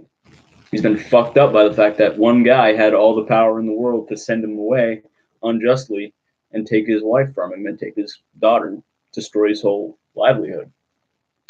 So he's seen it firsthand. And I do think he was naive to that evil, but I don't think that he condoned that evil even before that. You know what I'm saying? Yeah. So I played him as a guy who, like, when he talks about that stuff, when he talks about like London and how much he hates it and the society and like the hierarchy and the cultural ills that he notices in his society, I played it as though like he's really like he believes that shit. Like he's honest about that. Like that's not there's a lot of things about Sweeney and a lot of things that he does that you could say he's just faking it to get his revenge, but I don't think that's the totality of the character, and I think that would be a really fucking boring way to play that, you know? Yeah. Like I think without that, there's really no other word to describe it to me. That like socialist idealism, I don't think that it would be nearly complete or as interesting character at all. Yeah. But I definitely think that Sweeney has his capitalistic moments. What do you mean? Like when he says, there he talks about the two different types of people in the world. There are Right. I'm trying to remember the exact lyrics. It's like In Epiphany, yeah, there's one staying put in his proper place and the one with his foot in the other one's face. Look at you, must slow. Look at me. If you look at that when he's talking about there's the one staying put in his proper place. It's talking about the average civilian, right? Right. And like how they are just giving away their currency, giving away their all their agency resources and their agency to consume. Right. And then you have the one with his foot in the other one's face, which is the business Right. side of it, which is. But I think he's saying that. I think he's saying that because he hates that. I think that line is him condemning that system. But he also realizes that system is what it is. That's what I think it is. And I think it's a lot like you in that situation too. Like I feel like you want your romanticism side, your romanticistic side of you wants it to be a better system. Right. Wants to find a better system, but the rationalistic side of you realizes it's probably not going to happen. That's what I feel. Right. That like realistic side of me is like, yeah, I'm okay with fucking going to Dunkin' Donuts and buying shit because like there's no reason not to indulge in the world that we have. Yes, exactly. And that's what I really think that's why Sweeney, like that's my view of Sweeney's capitalism, capitalistic viewpoints. And I really think the judge has a more capitalistic viewpoint to him than Sweeney does by far. Well, the judge loves the system in contrast to Sweeney because the judge is on the top of the heap. Yeah. You know? But I mean, I guess it's just how, like, I understand what your viewpoint on Sweeney is, definitely. And it really influenced my portrayal as well. Yeah. But I mean, and like, are you done with what you're saying about Sweeney? Well, like I also said, I played him as if he's really hearing the music behind him as he's singing, you know? Yeah. So like maybe like, because you know in musicals it's like it's weird because people just break into song. Yeah. So like you kind of have to suspend your disbelief, but if you imagine it really happening, then they wouldn't actually be singing, you know? Yeah. But I think Sweeney would actually be singing that. Definitely. So I played him as an earnest socialist and an earnest vocalist. And also, there was more. I mean, I don't think. Can I talk about the earnest vocalism thing real quick? And one thing I kind of disagree with what and I'm not saying that Sweeney doesn't with this, but I don't think Sweeney was the only person that heard that those like the yeah. Well, you could also interpret it like everyone is literally. Well, no, not even so much that. I think it was like everyone kind of had their own melody. Because and that's what determines. And I really think this isn't just the characters in Sweeney Todd. I really think everybody has this own viewpoint, has their song, has their beat, has their melody. We all and it kind of like determines our viewpoint, right? Yeah. Well, is that why you would say that there's like parts that repeat throughout the musical? No, I'm talking about not even forget the lyrics. Don't talk about the lyrics. No, I mean like the melodies repeat. Yeah, like sometimes the melody you'll hear the melodies repeat. And that's the thing. Like if you look at I really think if you look at characters like Anthony, he'd probably have a more upbeat, probably more free melody to him. He wouldn't really care if it changed. And Sweeney has this dark state of the path melody to him. And it's always there, and he's always singing to it. And like, if you look at the judge, I really feel like he's just kind of got like a drum beat. Steady drum beat, because that's the way the judge thinks, right? And if you look at Joanna, it's kind of like probably it's probably like one of those happy melodies that has its flows downwards, sort of like wistful and melancholic. Yeah. Everybody has that melody, and I really think it's what determines people's viewpoints. That's really cool. And I really think it's one of the reasons why I'm so for the judge. And I'm so much like the judge, I think. Not so much in the rapey way or the child molesting pedophilic way. Totally deplorable person. But I mean, like, I know this is going to sound fucked up, and don't think I'm crazy when I say this, but like the natural beat I usually go to is kind of like a drum of war beat, the drums of war. Right. That's kind of the beat I just always go to in my head. And it's just what I naturally do on my, how people like tap their fingers. You know how everybody does it different. I think it's just that unconscious beat in their head. That's cool. Everybody has their own beat. When I tap my fingers, it's very symmetrical. It's like, you know what I mean? Or like I go, yeah. I use all my hand. You've seen me do that, probably. Yeah. And that's the thing. Everybody has this beat, and it can change, but it always has those certain similarities to it. And that beat, and I really do truly believe this, that unconscious beat is what determines everybody's personality. That's cool.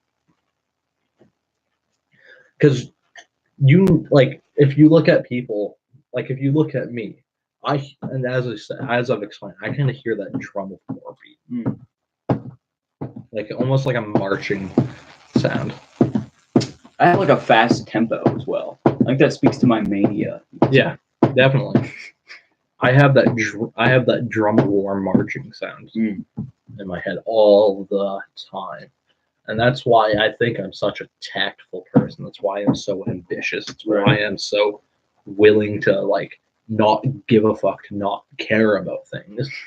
Because a lot of the time, my whole entire thought process, and this is why I truly believe I'm such a mathematical person, is because my whole thought process half the time is just total war.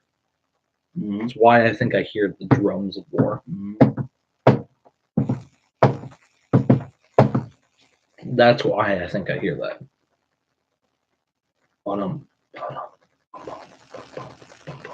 It's almost like a heartbeat, I guess you could say. Because when you hear the drum of war beat, it's almost like a heartbeat. Right. I hope that doesn't make me sound fucking crazy when I say that. No, I like that idea a lot, actually. But then again, I'm fucking crazy. Yeah, I mean, that was probably my most important influence in my version of Sweeney Todd. Other than, I think the other thing I was going to say was that he was actually literally like mentally ill. Yeah. As well. I also had that in mind. Yeah. Yeah, we're going to have to end this soon. All right. We should probably talk about Miss Love and the Judge real quick. Okay, well. Can I talk about my viewpoint of the judge and like the way I went with it? Yeah, I want to know. So like when my portrayal of the judge, like I said, Miss Love. Why am I saying Miss Love?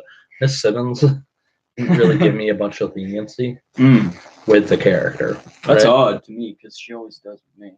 Yeah, but that's because you're a lot of your characters are very freestyled. Like Sweeney can be taken a number of ways. Right. Stacey Jacks can be taken a number of ways. And I think she likes watching me like figure it out on my own. Yeah. And that's the thing. I feel like with the amount of big characters you had, Miss Simmons has just grown to trust the way you've done it. She told me she had faith in me in the last show. Yeah, and like I mean, I've only had one major role before the judge, so I don't think she had trusted me so much with leniency, right? And that's the thing. Did she give you a lot of leniency with the wolf? Into the Woods. We practiced my song like every rehearsal. because I think she was trying to really figure out if I could actually really do it. Yeah. And she really directed the blocking very specifically. Yeah. But, exactly. yeah. She didn't know if she could trust you yet. Yeah. And after you kind of nailed down the wolf, she can't begin to trust you more, right? Mm-hmm. She trusted you would say she jacks a lot. Mm-hmm. But like with the judge, I didn't really have as much leniency, I feel like, as you did in Sweeney Todd. And I think it's a lot more understandable because I feel like the judge is a bit more straightforward of a character than Sweeney Todd is, I guess you could say.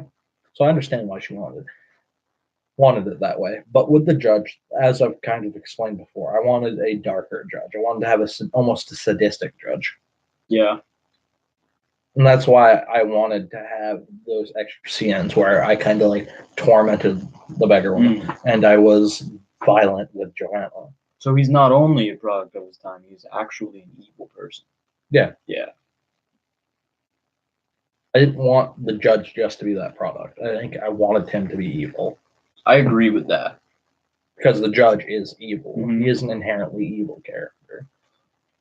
But maybe I think Miss Simmons might have wanted the interpretation to be more open still.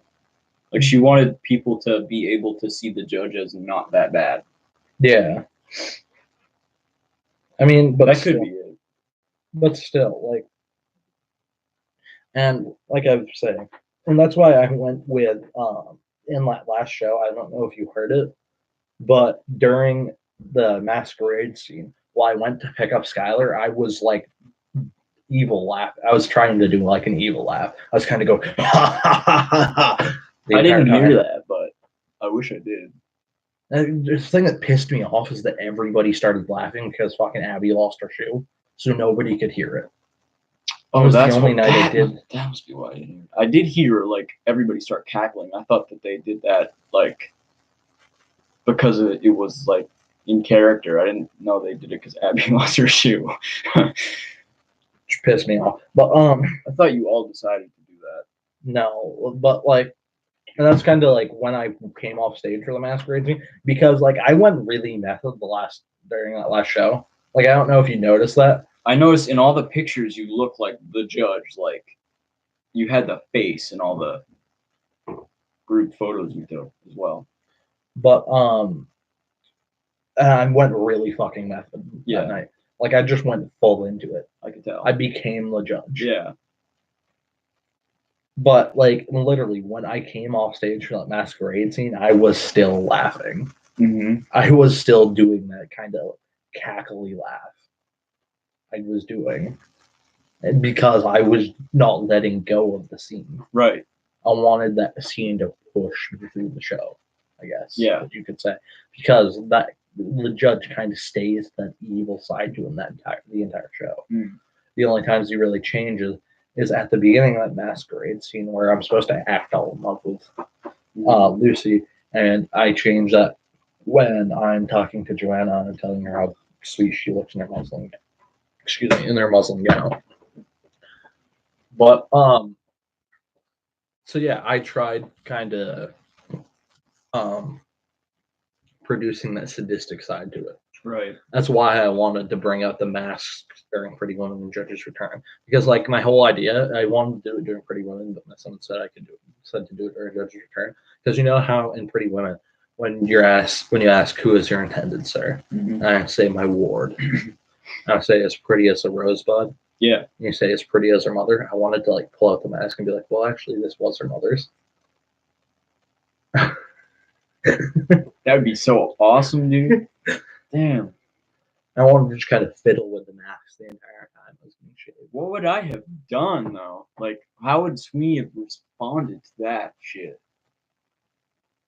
Well, like I think it would have made a lot of sense because during Poor Thing, Miss Lovett explains that they're having this ball holding mask. You see? Yeah. So I feel like you would have realized, oh, that's one of those fucking masks. Yeah. I feel like Sweeney would have realized it and be like, oh, this fucker, this guy's an asshole. Exactly. Like, what would I have wanted to say in that moment? Right? It would have been so fucking good, though. It would have caught me right off guard, too. I was gonna tell you too. I was gonna be like, okay, I'm bringing a mask during Pretty Woman. Be ready. Just improv it. Because that's what I was going to do. I really wanted to because I think it would have made the most sense there. Yeah, that would have been really cool. And then, like during Judge's return, I probably would have brought it back on, being like, I hope she likes it, giving it to Joanna, being like, hey, this is the last remnant I have of your mom. That's fucked. Right? That's real crazy. That was the whole idea I had for the mask, because I really feel like that would be something that the Judge held on to. Yeah. As a remnant of Lucy, as a remnant of what had happened and why this whole story is happening. I really feel like I would have built the idea and the acting around Lucy and around the masquerade, because the masquerade is the reason for the entire play. That masquerade. That's the exposition. Yeah, the masquerade is the biggest scene in the play. If that scene gets fucked up, it makes the entire play look bad. That's why we practice it so much. Literally. We practice it like every fucking practice. But like literally, it would have just shown that really sadistic side of the Judge. Right. And like during the scene where I was supposed to be hanging Matthew. I was thinking about kind of like having it hang off my arm. Yeah. Or something. Because I probably would have just had it with me at all times. Right. Because it is that one last thing I hold of Lucy in my heart, because I am in love with Lucy. Yeah. So it's a little bit fucked up. I had a really fucked up idea for the Judge. It's interesting how you actually saw it as like the Judge is literally in love with Lucy. Yeah. Because like I could see it also being interpreted as he just saw her as another conquest, like another. Basically, he just wanted to fuck her, you know. No, I saw it as like the Judge was in love with Lucy. I'm saying like you could have taken it either way. Yeah, like I took it very much like Alan Rickman did. I took a lot of inspiration with the Lucy Judge idea from Alan Rickman, because if you watch the movie with Alan Rickman, in it he there literally is a scene where it shows him going up to the barber shop with a rose in his hand, trying to get Lucy to come down and talk to him. And he's actually in love with Lucy. It's not just she's just another object to me. Right. I'm in love with her. Right. That I want her to be with me. But eventually at the masquerade, I'm just like, I can't deal with this anymore. I love her so much that I want her to just be mine. That's why. So the judge just rapes her. Yeah. And because I don't think he would have saw anything wrong with it since he was so privileged. And his guilt, and that thing, I think his guilt would be the reason why he wasn't able to stay with Lucy. He wasn't able to keep Lucy. Like he saw like the aftermath of his action, and he was like, I can't look at her anymore. Yeah. Yeah. But I have to keep this remnant of her to remember her. Right. And then maybe hopefully he could recreate it with literally. Joanna. Yeah. Literally. Yeah. There's so many layers to the story, dude. I love that. I would have just added layer after layer after layer if I was directing this. Yeah, I mean, Simmons is lucky that she has smart cookies like us acting for her, because like we get it, you know. Yeah. Like I always felt like the ensemble people never really got it. Yeah, you see what I mean? Yeah. I mean, like it's just a lot of things I would have done different as if I directed this. What would you have done if I directed this, though? Well, who do you think would have played the judge if I was directing this instead of Simmons and I just wasn't acting enough? Who would you want to play the judge? Like out of the people that were auditioned? Out of the people that auditioned. Other than me. Who'd you pick? Excluding me. That's tough. Would you cast me as Sweeney? If I never auditioned and I was right. If you're just a director, not an actor. Yeah, you'd probably still be cast as Sweeney. That's good. I'm trying to like, and that's the thing. I really feel like Sweeney could have been done by somebody else, though. Whereas I don't think. Well, of course. I don't think the judge could have been done by anyone else besides me or you. That's my problem with it. I really think if I never auditioned and I was just directing and I had to choose, to have you either play Sweeney or the judge, I probably would have put you in the judge's position because I literally can't see anybody else in that theater group that would have played the judge better than you if I would have auditioned. That's an odd compliment. And Because like I just wouldn't have had as much fun playing the judge because like I kind of already played like a uptight top right dude with Mr. Banks. Like I wouldn't want to play someone who's the opposite of me again. Yeah, and that's like the thing.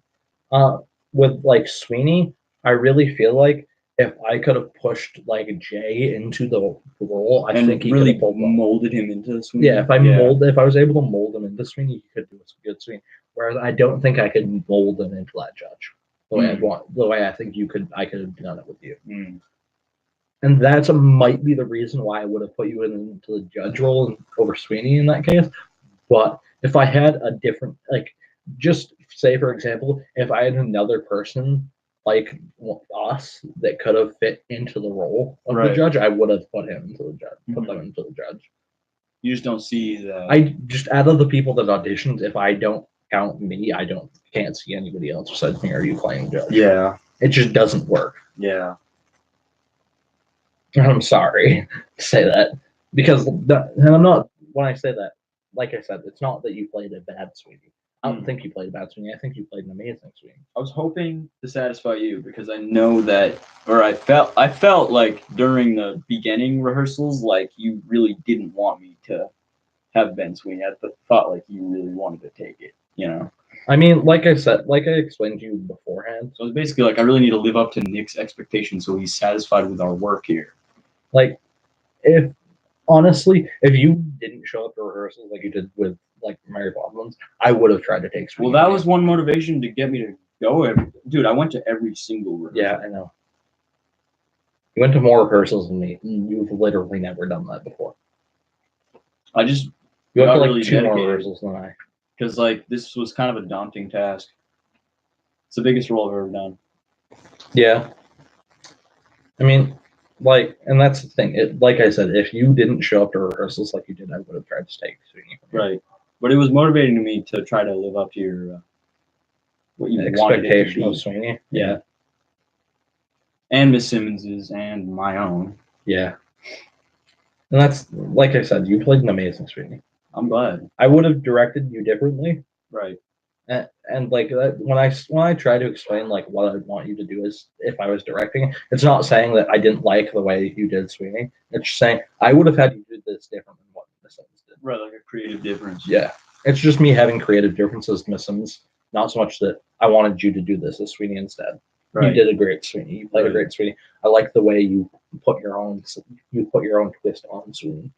I really wanted to because I feel like if you just play a Sweeney Todd like a Johnny Depp ripoff or like a, ripoff of anyone who's already done it before, you're really like doing a disservice to the character. Definitely. Because Sweeney Todd definitely has a plethora of routes you can go with it. Right. Whereas, like I said, the judge kind of has a straightforward character you don't know with it. Although there are multiple interpretations, like I was trying to outline there. Yeah. Like, who do you think my judge was closest to out of all the judges you've been painted? Well, I don't know who plays the judge in the other versions except Alan Rickman, which I mean, I could tell there was an Alan Rickman influence. Yeah.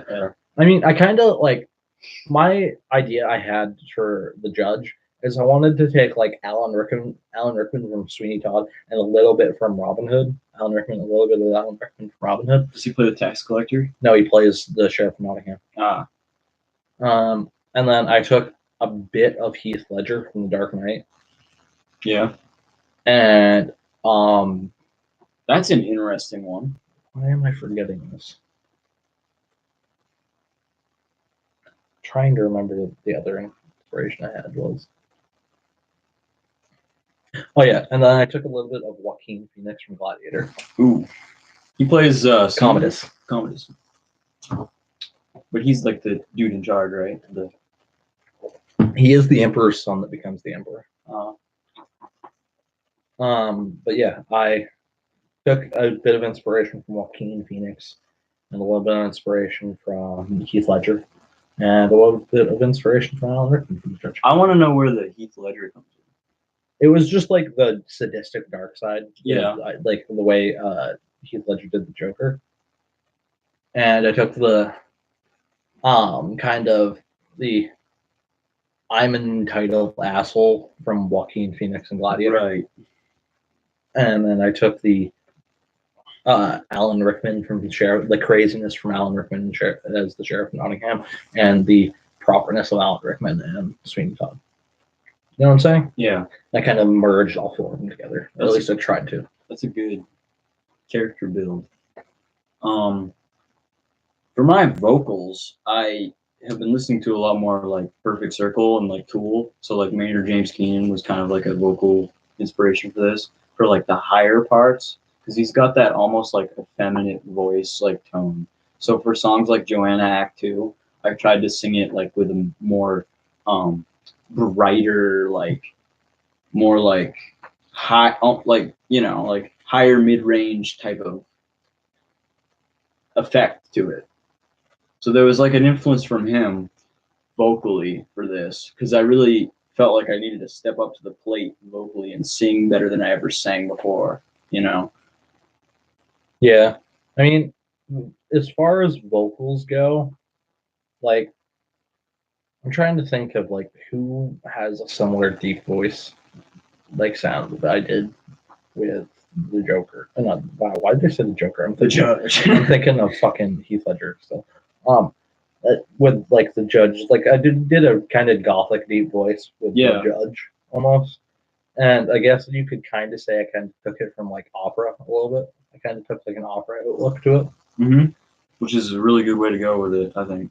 And on that last night, I kind of took like a little bit of like Benjamin Burley from Breaking Benjamin, and I threw it in there with that mix of opera, right? Because I kind of added those growls to the opera sound. Which is weird. Like that sounds like something that shouldn't go together well. It goes together surprisingly well. Yeah, it actually did. I was really happy with your vocals too.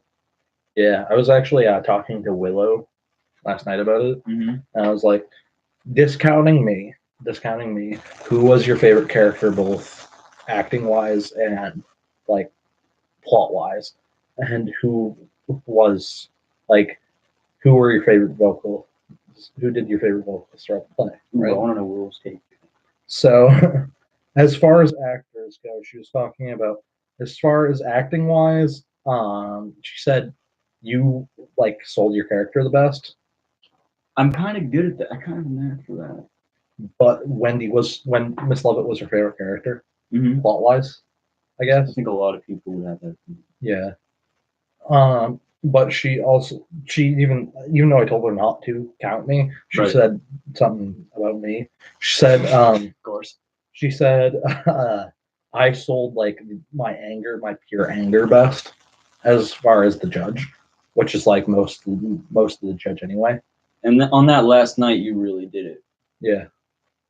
I put like my heart into the Judge. Get out of my way. Yeah, I literally fucking like screamed that last. Like, I love that part. Yeah. But and then she said that Anthony was Jay was doing. I can't remember what she said about Jay. She said something good about Jay. Voice wise. Yeah, she said Jay's voice and Anthony was so good, dude. Yeah, but she said something about like character wise about him too. And she said that she didn't like Olivia Welch Blackwell's Joanna. She disliked Olivia Welch Blackwell's Joanna, mainly because of the way she was acting. She thought that Olivia didn't seem very much into the role. Like, I wonder if she was into the role. Like, it almost like she made it seem like she didn't even think Olivia wanted to be there. When it seems like that, you know you did a mistake. You know what I'm saying? Because people say that about Helena Bonham Carter's Mrs. Lovett. They think that she like looks like she doesn't even want to be in that movie. You know? Yeah.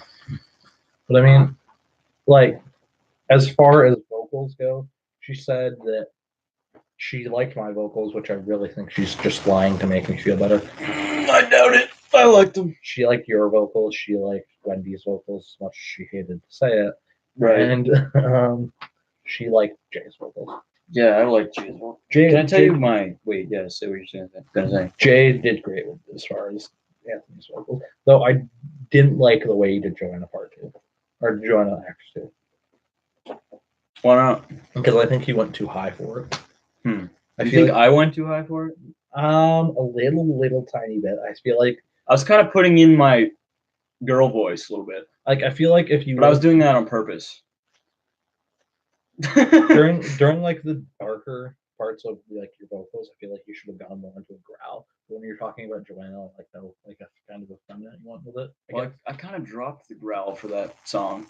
Yeah, but I mean there are some darker parts about it. Like when you're killing them during that scene, I really think you should have just gone more down into a growl. But I think that contrast between my like wistful vocal and the dark action is that kind of sells the scene. That's my perspective.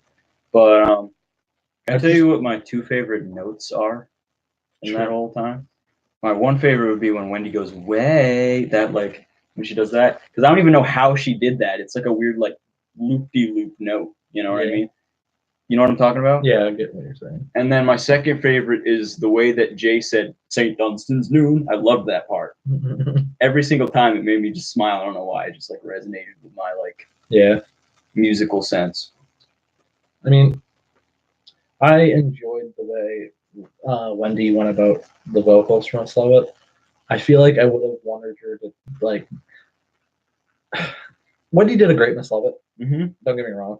She really pulled it off. Yeah, she pulled off Must Love It quite well. But really, if we fucking could, I really wish me and Skylar could have done a scene like that though, because we would have sold a Little Priest like fucking magic, man. Like I don't think you realize me and Skylar have so much stage chemistry together. It's fucking ridiculous. Why aren't you guys on stage together more often? I don't know. God damn it. I mean, Wendy and I kind of had to develop it. Yeah. To be honest, but it me wasn't and there. Skylar have always naturally had great stage chemistry. Yeah. Like during the scenes in Tartuffe, where like the few scenes during Tartuffe where me and her shared scenes, we literally just like went back and forth improvising every fucking thing. The chemistry was there, but and like I really feel like we would have just gone fucking with it because during like a Little Priest where you guys kind of just are like spinning around the table, I guess is what you guys are kind of doing there. I really feel like I would have me and Skylar would have tried to do something probably a little bit different as far as like dancing wise. I would have probably like waltzed her up to the front of the stage and like did like dropped her down with my arm and then spun her back out. Do like more active dance. Yeah. I was just really intimidated to do anything like that because I can't dance. So like I'm not to sound arrogant, I'm relatively good at waltzing. Like the only dance I'm actually kind of good at. I have like really bad. I'm not coordinated. I have a weird grace about me. Like when I hold on, let me actually talk. Did you see me almost fall multiple times and catch myself and do like a weird like? Yeah. I'm so pissed off at myself that I fucking fell during Judge's Return in the last show. It's alright. It's fine. Like that made me so angry. Like I wanted to make that serious, and then I got to like the last air, and my fucking shoe got caught, and it just almost went over. Almost went over. While I have that weird like reflex grace thing, I have no coordination. Like I can't dance with someone, so like that's why the dancing was lackluster in that, because I didn't want to make it look dumb. Yeah, like, and that's the thing. I feel like me and Skylar would have just fucking waltzed that entire song. I'd just be done. Politicians so oily, except with the doily, not one. But I also wish that Wendy actually brought out pies. Yeah. Instead of just holding up her hands. Yeah, I fucking hated that. Like, I thought, and I wish I remembered to tell her that. That was dumb. That was dumb. Because Simmons was like, I don't want anybody pantomiming props. Like, tell me what you need. Yeah. But Wendy still did it. I don't know. Whatever. It's done with. We did it. Yeah. It was a good show. Did we cover every detail that we wanted to go over? I think so. I mean, there's not much else to talk about. We're going to close this podcast now? Yeah, it's been a long fucking podcast. It's 2 the hours. longest episode. Definitely. So I feel like it's fitting. yeah. I feel like we should start getting some guests on here. Definitely. Like, I mean, I know Evan has some insight on philosophy and stuff. Evan Hutchinson. Yeah, I know Willow could probably make an episode with us. Yeah. That'd be interesting. But see you guys later, I guess. Yeah. Tend the tale, Sweeney Todd. The tale of Sweeney Todd. Hey, Andrew Bishop watched. Hufflepuff and bitch. Sayonara,